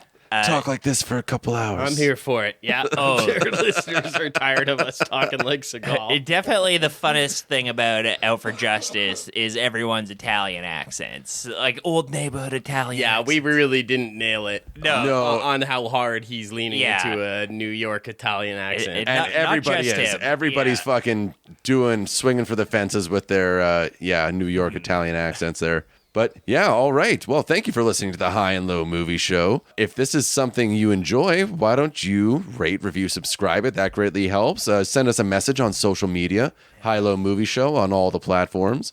And if this is something you like, why don't you tell a friend about it? I'm sure you've got a friend, don't you? Got any friends who carry a large cum sock around in their pocket that they can break people's teeth with? yeah. They probably would like the show. Do you have any black, Italian, Japanese, Mexican, Michigan, Russian friend Yeah. who just kind of Mexican J-Frog. K-pop superstar sensation? Some guy who can really just do it all. Maybe a podcast is what he needs in his life too. And maybe you have a friend who he doesn't use the internet. He's too tapped into the natural world, and then you can record the podcast and give it to him, and he'd listen to it on the tape recorder. Do you have anybody in your life who has a kill 'em all and let God sort 'em out bumper sticker? Next to his thin blue line sticker. Yeah, make sure that tough guy gets wind of our podcast because he's definitely going to be a fan. He's a tough guy. Do you know anybody who was thrown out of a moving vehicle in a garbage bag? They could Yeah. probably use some cheering up, so give them a podcast to listen to. Or thrown off Or a a fire puppy. escape, or thrown through a window, or thrown to any number of places they could be thrown. Was your day absolutely ruined because your next door neighbor is married to Gino Felino Yeah. and they just killed 5 people in your apartment next door? Enlist our law services again. Did you have to give someone a blessing? Did you have to give someone a blessing to kill your son? You might be a redneck or a high and low podcast listener. Like a rabid dog. Well, all right. Until next time, Mitch, where are we going next time? Oh, well, next time on the podcast, we're going to hop in the old time machine again, and we're going to go to ancient Rome when we watch 2 movies about a Roman emperor times, Gladiator and Caligula. All right, sounds good. Get your thongs out and your togas. More toxic masculine movies. Yeah. Great. Only one woman in sight across both these movies. Terrific. Until next time, then, thanks for listening to High and Low Movie Show. I'm Vaughn. I'm Mitchell. I'm Luke. Smell you later. Me want the body if you make me feel nice. Why? Tell me what you really want all night. Me want the bananas if you make me nice. Me want the body, him want the punani. I me know it nice. So When the girls start to strut, you could look at their butt, you shouldn't do that. Because her dress is just a pity, not just there to cover her kitty. when me a fling it up, you better know fi back it up. When me a dash it up, make sure you black it up. If you ever flap it up, then me a go lock it up. Park it up like Benji hold up. So me want the body if you make me feel nice. Why? Tell me what you really want all night. Me want the bananas if you make me nice. Me love the way you walk, sometimes the way you talk is so hot. Now you know, let's have a shot of rum. Then me can make you come with me to the ocean. That would be fine. You can be my bow cat.